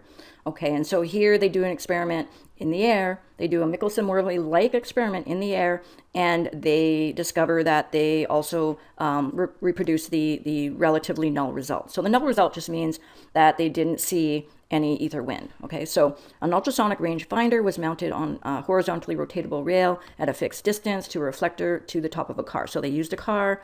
I'm not going to get into this. I will leave a link to this in the description. But basically, they reproduced a Michelson-Morley-like experiment, and they were able to reproduce the results of the Michelson-Morley experiment. And so, of course, air has a medium. Air is a medium. And so if you can reproduce the Michelson-Morley results using a ponderable medium like the air, then you can safely say that the Michelson-Morley experiment does not prove that the ether doesn't exist. So I hope this makes sense. I hope... That's pretty fascinating. So they were able to get the same null results using air. But the air exists. We all know air exists. We all know, so in other words, it's that's pretty much conclusive that ether exists. I'm going to paste this video. And then I'll watch her later video because she explains a bit more. This was just discovering her little finding that Michelson-Morley was flawed. And if we go to acoustic meeting article PDF, see the article PDF here. I'm gonna click on it. I'm gonna go back here first of all. Yeah, so I'm gonna read this here. So an ultrasonic rangefinder was mounted on a horizontally rotatable rail at fixed distance to a reflector on the top of a car. The change of the distance reading S determined the two-way velocity of sound as a function of the car's velocity and direction.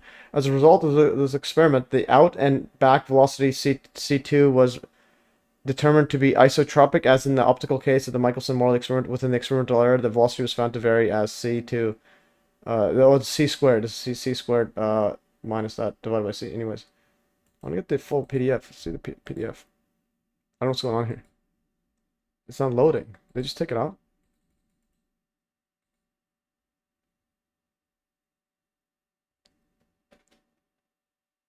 I'm gonna just No, I'm gonna find the actual. There's nothing showing up. Just show up. Paper's gone. Yeah, here's global journals. Okay. There it is. And what I'm gonna do is I'm gonna archive this actually. Let's see if it works there. Archive PDF. Let's see if it shows up. Acoustic. It's gone. I don't know what's going on here. I'm gonna go back to this thingy. Okay, I'm gonna save this into my notes, and then I'll keep going. This thing is fascinating stuff here. I might have to do a video on this. Current. Where Michelson Morley. Save it, and I'm gonna just archive this so in case anything happens. Yeah. Yeah, there's a C. Oh, that's C2. Okay, that's what he meant by C2. C2 velocity back C2 was determined to be isotropic as an optical, basically same in all directions. Alrighty. So here's the setup there. Driving a car, acoustic setup. They just use sound. And what's there? I just want to see what the conclusion was. The results of the experiment. The results confirm the hypothesis that the two-way velocity of sound is isotropic in a moving system, as in the case of the optical MME. Considering the unknown flow conditions moving about the car and the quadratic clouds in the wind, this potentially important result should no doubt be checked again. In 2006, there was an attempt to determine the directionality of the one-way velocity of sound in a wind tunnel with known velocity conditions. The noise in the tunnel thwarted the measurements in the range of audible sound by means of a loudspeaker, microphone, and maximum length. After 2000, the mechanical and wind detectors in the weather stations were successfully replaced by acoustic and anemometers with measuring errors below 1%. This, however, was only achieved by programmed corrections. C2 for 5 additional links, which should be known as a successful reproduction of experiment. At present, to reproduce the experiment, superpose the signals from the continuous wave CW source sent and received back from the reflector on a phase-sensitive oscilloscope. Then check whether the wind caused a mutual drift upon rotating the measuring gauge. So that's interesting. So so basically they're saying, yeah, it's looking like it's the same thing.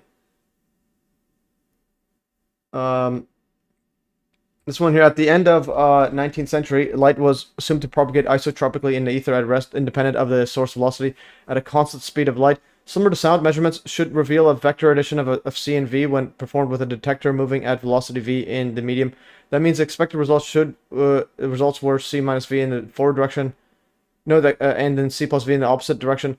In this case, the harmonic mean, C2 equals C squared minus V squared divided by C, serves as two-way velocity. The general equation for any angle is that this dependence, anyways. Two-way is isotropic. There are many analogies between electromagnetic and acoustic wave propagation. Examples include the consistency of C, the Doppler effect, interference, diffraction, refraction. For practical reasons, an analogous length contraction could be ruled out in the case of measuring the velocity of sound along the same measuring gauge. During the graphical analysis of the MME, the question arose whether sound complies with equations 1 and 2, which was assumed to be valid for light. No evidence was found in literature of an acoustic analog of MME with sound waves after SRT decoupled both fields, developing as a special relativity. Developing sound ray sources and experimenting with them would not have produced a stimulus equivalent to those performed with lasers.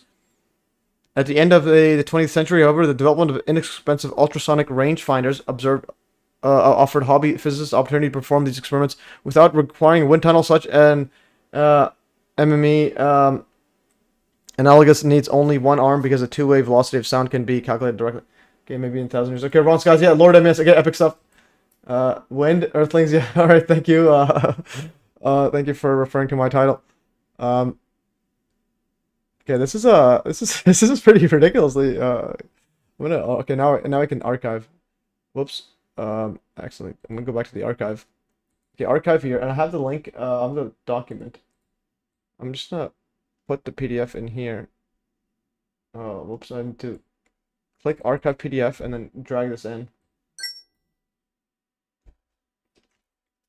Okay, so we have the full PDF there, and I'm gonna archive it on the Hive blockchain. So just get this text. This is some important text, and alrighty. It's published blockchain. That's fascinating stuff there. And this is an absolutely remarkable. Let's go back to this thingy now. This PDF. I'm gonna go into right here. And this right here.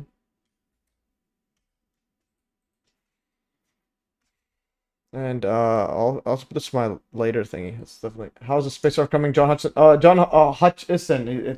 There's no N here. There's no N. And he's John Hutchison's over here. He was earlier. Again, my name is Matthew. People think I'm John Hutchison for some reason. Yeah. So John Hutchison is in the chat. He was earlier. So there's he's waiting for Chinese arrival. So he's getting Chinese guests at the old West End, which I stayed at. Okay, now I'm gonna watch the last part of the video. So this is pretty fascinating. Okay, this is yeah, so we got that, replicating that. I'm gonna go over to the Michelson Morley. Can there still be an ether? In this attempt, I attempt to further explain what I was saying in my previous video regarding the ether, wind, and Michelson Morley experiment by using retroductive reasoning to rule out different scenarios. This is a pre-relativity thought experiments, so I am not yet incorporating relativity into the thought experiments. I am merely trying to see if there is anything we miss regarding the existence of the ether. Okay, let's play here. This is 41 minutes, but I'm going to just do a summarize, and then we'll watch, add this, because this is bombshell stuff. And I think I added a summary there. Yeah, there it is, summarize. So the cool thing is you summarize and it tells you everything. This video is, oh, there's already summarized. I already summarized it way back, but I will put this link anyways. So that's the cool thing about Hive. It's got AI bots everywhere and it's all free. Whoops, why did I put a question? Why is there a question mark? Why in the world is there a question mark? Oh, that's why there's a question mark. Summarize. Okay, so that means the Telegram's wrong too. Okay, there should be no question mark. Okay, yeah. Let's go back into this setup here. Today we're going to spend a bit more time talking about the Michelson-Morley experiment, and I'm going to explain in a little bit more detail what I was trying to say in my previous video. Okay, so the original purpose of the Michelson-Morley experiment was to measure the motion of the Earth through space, which was believed to be a luminiferous ether. So there was an ether in the model back in the day, and it was thought that the Earth moved through this ether, through a static ether. And they were trying to use this experiment to see if they could measure the Earth's motion through this medium for the propagation of light. So the original purpose of the experiment wasn't to prove or disprove the existence of the ether. The purpose of the experiment was to see if they could measure the Earth's motion through this medium. So before I get into the thought experiment, I just want to read a section of this paper, Postulate of Light Invariance is Wrong in Principle, that was sent to me by one of my subscribers, Joe Dengelman. So the argument goes something like this. The classical principle of relativity, discovered by Galileo as early as the 16th century, claims that in all moving uniformly and rectilinearly frames of reference, so in all frames of reference which are moving uniformly and in a straight line, which Newton later called inertial, so these are referred to as inertial frames, all mechanical processes and phenomenon proceed in the same way. In other words, the laws of physics are the same everywhere, okay, including the speed of light. So the speed of light is included in the postulate, which I am referring to here as the laws of physics are the same everywhere, okay. So on the example of the ship moving at a constant speed, so Galileo imagined in his mind a ship moving at a constant speed. Galileo showed that no mechanical experiments carried out in the hold of the ship make it possible to determine in what direction and at what speed the ship is moving. For example, the objects released from the hands fall vertically relative to the moving ship, just as they would on the ground on planet Earth. Similarly, vertically with respect to the ship, objects fall as if they are released from the hands in a stationary ship or in any other ship moving at a different speed. At the same time, Galileo specifically emphasized that the principle of relativity is only valid for closed frames. Okay? Only experiments conducted inside the frame do not allow for determining the motion of the frame, but this movement can be determined if external signals, that is, the signals that go from other moving frames, are used in the experiments or observations. If you leave the hold of the deck, says Galileo, and look at the shore, you will see in what direction and at what speed your ship is moving. That is, Galileo strictly marked the most important feature of the principle of relativity. This principle is valid only within the inertial frame and therefore cannot be used in analyzing external signals coming from one moving frame to another. So what Einstein did is Einstein decided to generalize the principle of Galileo and to extend it to all electromagnetic and optical phenomenon. So let's try to imagine what, in fact, can mean such a generalization of the principle of relativity to all electromagnetic phenomenon. If we correctly understand the essence of this principle, the generalization of the principle of relativity can mean only that not only mechanical, but also optical and any electromagnetic experiments and phenomenon observed inside the inertial frame cannot determine whether this frame moves with respect to any other frame. The laws of physics should be the same everywhere, including electromagnetic phenomenon. Okay? With this understanding of the extended principle of relativity, these phenomenon, just like the mechanical ones, will obey the principle of relativity and the laws of physics and will not allow us to determine the motion of the inertial frame. It is this extended principle of relativity that the Michelson-Morley experiment confirms. So his interferometer does not allow us to determine the motion of the inertial frame since the light source and the measuring device are inside this frame, that is, in an atmosphere moving with the Earth, and no external signals are used in the device. Similarly, the Michelson interferometer, if placed inside an interplanetary station like the space station, it should be in full accordance with the principle of relativity and in no way react to the movement of the station and will not determine in what direction the speed of the station is moving. That's that's actually pretty fascinating. Yeah, so it's pretty much the Michelson-Morley. It's the same thing as if you're inside a ship and dropping stuff. It's you wouldn't expect any motion of the actual ship. Yeah, so in full accordance, and it's similar if they were in an interplanetary space station moving around. It's going to do the exact same thing, but we all know the space station's moving, but it's still going to give it the exact same stuff.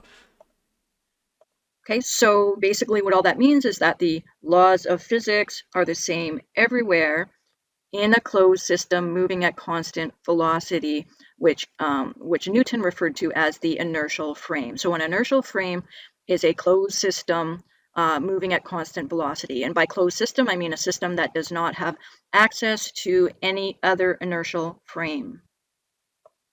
Okay, so in the car example that I used in my previous video, okay, if the car were enclosed and it was moving at constant velocity down the street, then the laws of physics would work in your inertial frame. As long as you didn't look outside the window, you would not be able to tell what direction you were going. If you throw a ball up, it is going to fall and you're going to catch it in the same manner as if the car was not moving. Now, when you take the roof off and you're in a convertible, all bets are off because now you have access to another inertial frame, and that is the inertial frame of the air that is not blowing in reality. The air is at rest with respect to the Earth, and if you are moving with respect to the Earth, if you were in constant motion with respect to the Earth, okay, anyways, let's go back. I'm gonna go over here. We only have about 10 minutes, and see what how she goes over this. I'll watch this again when I have some time. Because I was gonna watch it all last week, my Wednesday one, but I had so many people over I can do stuff. Anyways, play this. We have a horizontal mirror up here, and we have a detector over here. So this is the standards. Let's go back here. Okay. And let's go back here. Yeah, this is gonna be her little setup here. Let's go back here. What you have here is an emitter that emits a pulse of light. Okay. Then we have a half mirror. Okay, so the half mirror allows some of the light to go through, and then some of the light will get reflected. Okay, and then we have a vertical mirror over here, we have a horizontal mirror up here, and we have a detector over here. So this is the standard setup of the experimental setup of the Michelson-Morley experiment. So the first thought experiment we're going to do is with no ether and no motion. So the instrument is not in motion. There is no ether. Okay, there is no ether. And we're going to see what happens when the light gets emitted from the emitter in this situation. So this one's pretty trivial. Okay, there's no ether, there's no motion. So we know that the light is going to get emitted from the emitter. It's going to go through this mirror. Some of it's going to go this way, some of it's going to go this way. Now when it goes this way, it's going to reflect off this mirror, and it's going to go through, part of the signal is going to go through this mirror, and it's going to end up at the center of this detector. Now in the other direction, it's going to go through this mirror. Part of the signal is going to go through this mirror. It's going to reflect off the center of this mirror. It's going to reflect off the center of this mirror, and it's going to end up in the center of this mirror. So this is what the light paths would look like in this static situation. So again, the light goes along this path to the center of the mirror. Path is, and this is white. Okay, this is just no ether, no motion. Let's see the other setup. Let's keep going. Okay, now we're gonna do yes ether, no motion. The static instrument and the no ether. Okay, so now we're going to add the ether to the situation. So here I added a background, which I can move around. So I can move the instrument. Okay, I can move the instrument relative to the ether, and I can move the ether relative to the instrument. Okay, so but first of all, we're going to do the yes ether and no, this is not in motion. So when the signal, so basically when the experiment proceeds, the signal leaves the emitter. It goes through the center of this mirror, it reflects back off this mirror and goes this way. Alternatively, it goes to the mirror, some of it gets reflected this way, and then ends up at the center of this mirror. So same no ether as you do with the no ether and no motion experiment. So here we have the light paths are the same for these two conditions.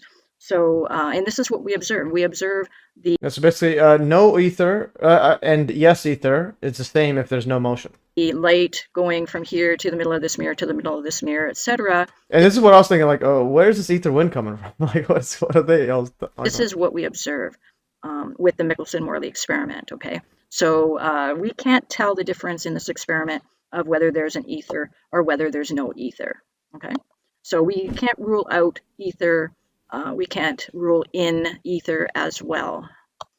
But what we do know is that the instrument is in fact in motion. Okay, we do know that the instrument is moving because the instrument is attached to the Earth. It's in the reference frame of the Earth, and the Earth is in motion around the sun. And so this is the situation that we need to accommodate for. Yeah. But the thing is, the instrument is moving. So that's the thing. Regardless if there's ether or not, the instrument's moving. So how could the light keep going straight then? Like, okay, so in other words, the reference frame matters to play this. That's actually something. So next we're going to do the situation where there is no ether, but the instrument is in motion. So the Earth is in motion around the sun, and therefore the instrument is also in motion. Okay, so what's going to happen here is the emitter is going to emit a light pulse. Okay, and as this pulse is moving, the instrument is also in motion. Yeah. So even if there's no ether, there's motion. It should get fringe. So basically, what you're showing is that, what is it? A flat universe? Okay. So this is without relativity. This is without making any assumptions. This is playing dumb and saying, okay, what if we don't have an ether and the instrument is in motion? What happens to the light? Okay. So in this case, the light pulse is not attached to the instrument. Okay. Light has no inertia, and it is physically not attached to the instrument. Now we have to assume that these mirrors, the emitter and the detector, are attached to a frame, which we refer to as the frame of reference, right. And so as you can see, is going to hit the mirror in a different location. Yeah. So just if we have motion there, so the Earth's moving around the sun and so on, and rotating and all that. So this is motion. So it should be, and light has 0 momentum. It should be at a different spot. So this is than it did before. Now I can actually stop there because this is not what we observe. Okay, this is not what we observe. What we observe is that the light. Yeah, so that's what we observe, regardless of motion. Hits the center of this mirror, and the center of this mirror, and the center of this mirror, and the center of the part of the mirror. I'm going to move so we detect a different point to the pulse leaves the emitter, the light to hit all. Not what we observe. This we're set the computer program that I wrote shift over the same, and we're still not going to see a fringe shift over here. And this is what. Yeah. So even if the Earth's rotating, we still get the exact same setup. The computer program that I wrote accommodated for this situation here. Okay, and so the experiment is going to hit instead of the lights in here. Okay, so now I'm going to move the experiment. So instead of the light pulse hitting the center of the mirror, it's going to hit the mirror here, and then it's going to hit this mirror here, and then it's going to hit this mirror here, and then it is going to hit this mirror here, but also it's going to take the path from here. Let's go hit that both and hit the mirror a little bit higher. So they're not even getting longer. Okay, and all that. Okay, without an ether and with the instrument in motion and without taking relativity into consideration, this does not represent what we observe. Okay, so now what we're going to do is we're going to say yes, we have an ether, and yes, I'm going to now clarify that the instrument is in motion. Okay. So in this situation, we do have an ether, and the instrument is in motion. And what I realized with my thought experiment, that this turns out to be exactly the same as this situation. Okay, so what we have is the pulse is going to attach to the top. Yeah, so basically, if you have ether and then you have instrument motion, yeah, there should be whether there's ether or not. If there's instrument motion, you should have a change, but you don't. And the Michelson Morley doesn't even discuss this. They just say it's proof of relativity, as opposed to saying no, not necessarily. Just the reference frames are the same.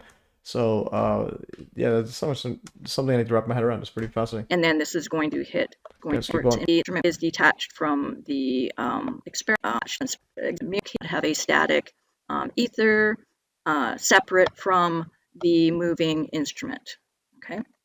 So this cannot work. This will not, even though the light paths again in this experiment, the light this is the same calculation I did with this one without the ether. Without the ether and ether, they're exactly the same. Still taking us through we observe this at hitting true because what we observe is in fact this case right here.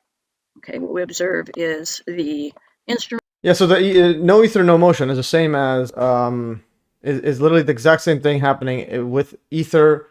With motion of the instrument or without. So it's like yeah, going there and in there we have more do out and yeah, we're in motion. Okay, relative to. So now we have the ether in motion. So the ether in motion. Well, the thing is, if the instrument's moving and it doesn't affect it, why would the ether moving affect the thing either? So why would the ether moving affect the light propagation when the object moving doesn't? Do the situation where we do have an ether, but the instrument is not moving and the ether is in motion relative to the instrument. And this is what they refer to as the ether wind. And so here what we're going to do is we're going to have the ether in motion, okay, relative to the static experiment. Light pulse is emitted from that it is in the ether path. Okay, it's going to take a path like it's a dual line. The ether is moving. So the ether is going to be moving back to the like maybe they made a mistake in their thought experiment, assuming that the ether wind would create a diagonal path. So in the video that I showed you last time, what they're doing is they're depicting the ether flowing from right to left, okay, and then they're depicting the light pulse as if it's going on a diagonal. Now, if the pulse was started out in the ether, if it started out straight, it's going to continue to go straight, okay? in the reference frame of the ether. Okay, so they're showing it taking a diagonal path in this animation, okay, and then they show it to continue to take another diagonal path on its way back down. But that is not what I'm seeing in my thought experiment, okay? In my thought experiment, what I'm seeing is that the pulse, once it gets released from the emitter, it is no longer attached to the frame of the instrument because it is propagating in the medium for the propagation of light. It is propagating in the ether, and so it is at like it is in the rest frame of the ether. Now, of course, in this thought experiment, the ether is in motion. So basically, what's happening here is the light is going to take a straight path to the mirror. The bulk of the ether is going to be moving. Okay, the bulk of the ether is in motion. Okay, so the ether is in motion, and the path that the light takes is going to be at rest with respect to the ether. And so in this case, it is going to hit this mirror in a different location.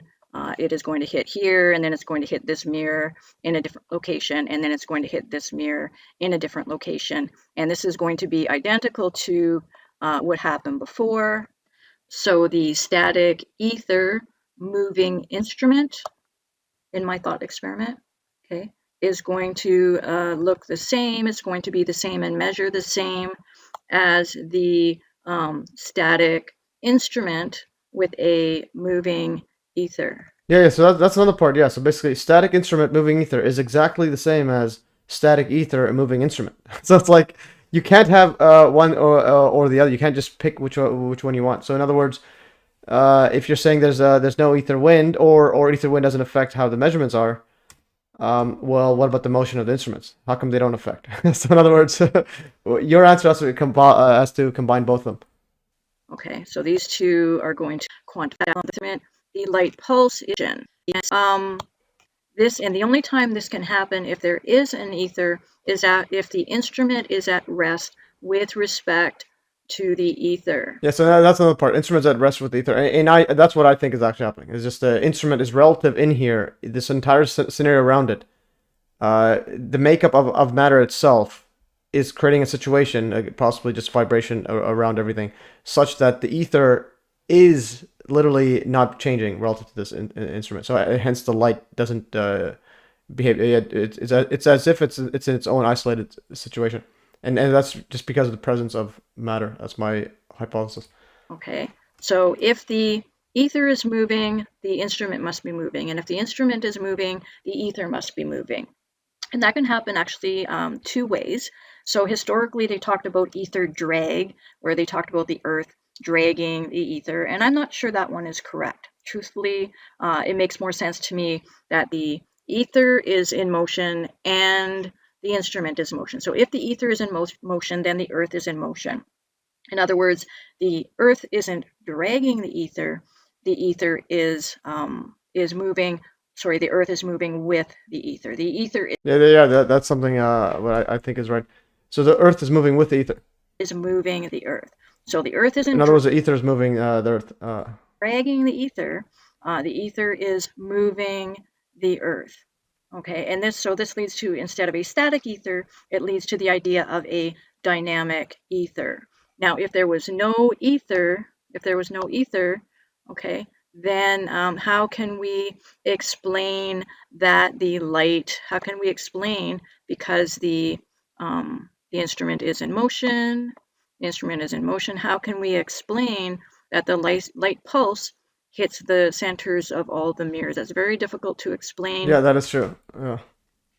Without a medium for the propagation of light, because I can't think of any reason why, once this light pulse exits the detector, because light has no inertia. Now, if this was a bowling ball, then yes, I would expect it to have the inertia to follow the path of the instrument and behave as if I were in a car throwing a ball up and catching the car. But light has no inertia. Yes, it has energy. Yes, it has momentum, but it does not have mass. Light doesn't have mass. I've been told that a million times. I believe that it's true. And mass and inertia go hand in hand. Only objects with mass have inertia. So, well, it has. I think it has momentum, so it does have inertia. I think. Does light have inertia? I think it has some inertia. No, okay, it does not have inertia. It has energy momentum. What in the world is going on here? That's momentum. Distinction is a momentum's measure of energies objects that are in motion.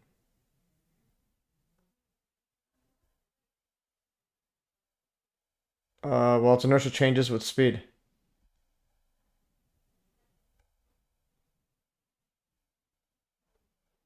Momentum is inertia. They keep moving because they like to keep moving in a straight line, just like massive particles. Let's see. This is an interesting part. Does the photons over there?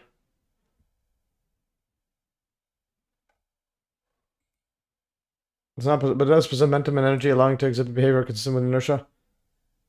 Radiation pressure, yeah, because you can have like solar sails in space. I can't think of any reason why once this light is emitted, if such a thing can happen without a medium for the propagation of light, I can't think of any reason why it would follow the... No, but this is going sideways, yeah. It has a forward momentum, but I think it's just like instrument. Okay, so the only thing that makes sense to me with... Let's say inertia.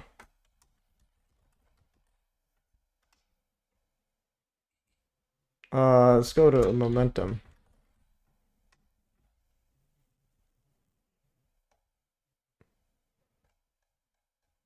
Without relativity is that the Earth is at rest with respect to the medium. The instrument is at rest with respect to the medium, and how that happens needs to be well thought out. Of course, is that a possibility? I don't think the possibility of the dynamic ether, have the Earth following a dynamic ether, so the Earth is at rest with respect to the ether, but that doesn't mean that the ether isn't in motion. So in terms of ruling things out, in terms of the retroductive burning of the hay, okay, I think that we're able to rule out the no ether and no motion because we know we're in motion. Okay, and I think we're able to rule out that there is a static, that there is an ether, but we're not in motion because we are in motion. And yeah, I'm gonna just send her a message there. Actually, I might just email it instead. And so I think that's another possibility that we maybe haven't thought about. And of course, relativity. I don't think this is correct thinking. And so I'll email her right now. Actually, let's go to inertia.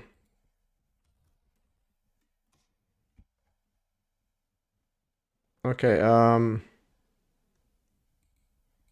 I believe that it's true, and mass and inertia go hand in hand. I've been told that a million times. I believe a million times. Yes, it has momentum, but it does not have mass. Light doesn't have mass. I've been told that a million times. So she knows inertia in the car, but light has no inertia. Yes, it has energy. Yes, it has momentum, but it does not have mass. Light doesn't have mass. I've been told that a million times. I believe that it's true. And mass and inertia go hand in hand. Only objects with mass have inertia. So okay, so it has momentum. It's the part where it's like because energy is equivalent to it. I'm gonna go to light. We'll ask. I'm gonna ask this radio. So she knows it doesn't have. It has momentum, but it's a sideways motion. Yeah, I think she's right though. So we can go straight. Ask Leo. Does light have inertia? I'll do this here. I'll scrock. Does light have inertia? Inertia. I spelled inertia wrong, but inertia means resistance to changes in motion, specifically how much force needed to accelerate. Photons have zero rest mass. That's why they all move at exactly the speed of light. No acceleration phase, no slowing down, no stopping. You cannot change your speed ever by pushing, not by gravity and Newton's. They always travel in straight lines at sea unless space-time itself is curved. So photons don't resist changes in velocity the way massive objects do. They have momentum, carrier momentum. When light hits something, they can transfer. Light can affect the motion. What about horizontal? Okay, what about horizontal motion?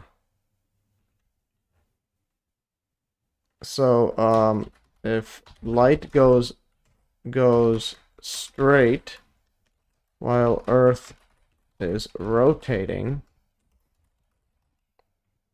should there be a slight difference in its relative motion to Earth?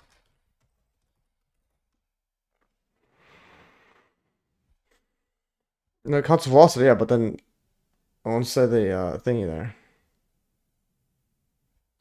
It's pretty fascinating. I'm gonna copy this, put this in the Ask Leo, and yeah. No, light doesn't have inertia in Laplace. It requires mass, and photons are massless. However, light does have momentum, which is derived purely from frequency, and that it can exert pressure on there. So it has pressure on the stuff. Resistance to acceleration, it does. The key distinction, momentum doesn't require, but inertia, resistance to acceleration does. Light travels at c always, but it can accelerate. It can't be accelerated, decelerated, so the concept of inertia doesn't apply. It doesn't have the typical photons. This guy's still wild.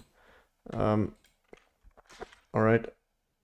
Horizontal motion. So if it's going straight and there's Earth's moving, so I think she pretty much cracked it. I don't know. Yeah, this is I can't think of any reason why once this light is emitted, if such a thing can happen without a medium for the yeah, it's just something. It's going here. It's like massless. How could it? And then these things are moving. This should be just going. It's relative straight still. Or yeah, and then this should be going straight. Propagation of light. I can't think of makes is that. And instruments moving. Yeah, this is pretty.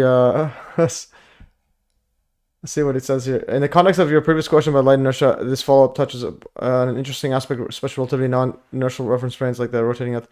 Light doesn't itself have inertia as photons of zero mass, but its propagation can appear affected by Earth's rotation when observed from the surface. Let's break it down. Okay, however, from the perspective of an observer rotating, there can be subtle effects on how light's horizontal motion appears. Tiny, but over long distances, it matters. Okay, it is a Sag-Neg effect, which arises because the Earth is rotating while light travels. It doesn't change light's actual speed, but introduces a slight difference in transit time or effective path depending on the direction. Okay, there's the effect. So we have this thing. I think we pretty much solved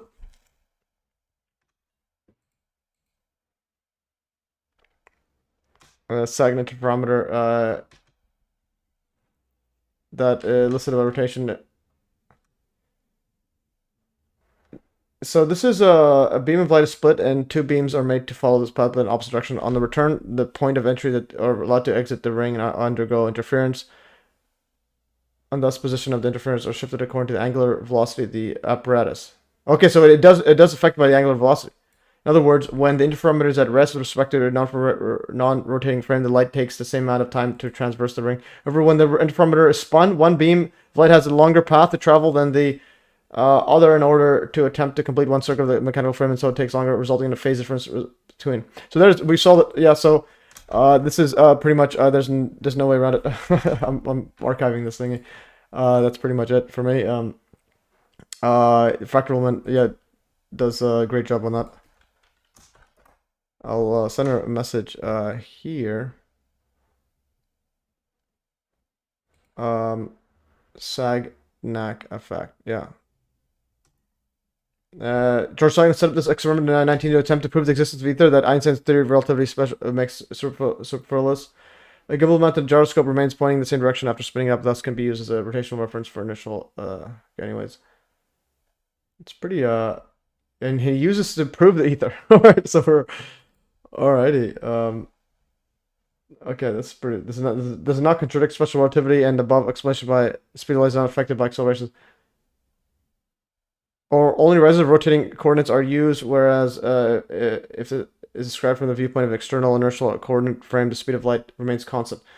Yeah, speed of light could be relatively straight, the same speed, but it's going different area. That's pretty wild stuff there.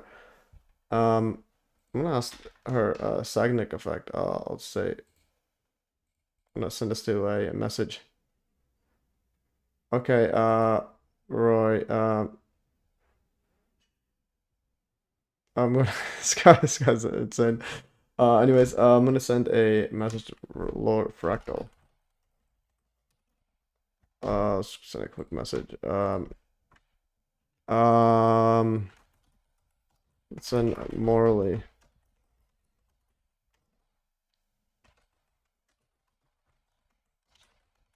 Hi, Lori. I recently saw your video on the Michelson Morley experiment, and you made a great point about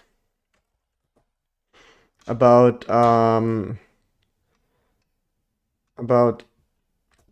motion of the equipment, i.e., Earth is moving, rotating, yet the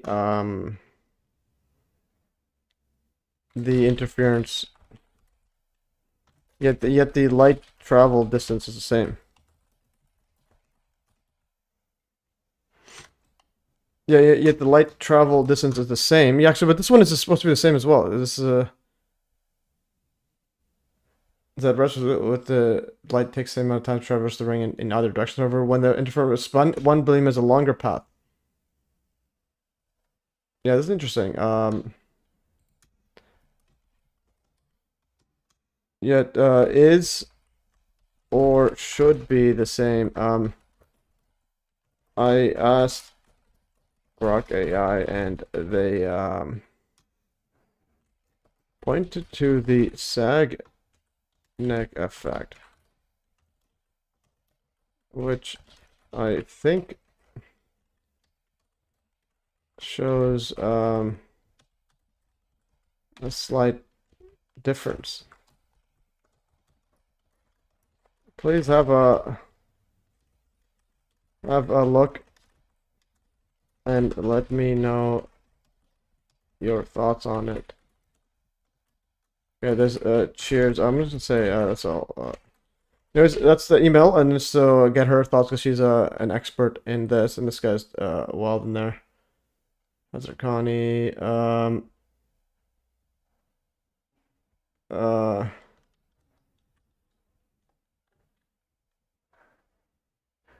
Okay. Anyways, this guy's just a possible disinfo agent. Well then, okay. Anyways, that's this one. I'm gonna send that other thingy, and I'm done with this live stream, guys. Anyways, or click the archive button. Second effect. This is a very interesting. So there is a slight difference if you spin it up super fast. So basically, I think a lot of this is just because the sensitivities were people are like focusing on and trying to get conclusions based on light and so on, which requires infinitely sensitive material. There's archive already. Okay, I'm gonna go and this sagging effect. There it is. Leo, summarize this article. Okay, and you can do a whole lot of stuff with this, Leo.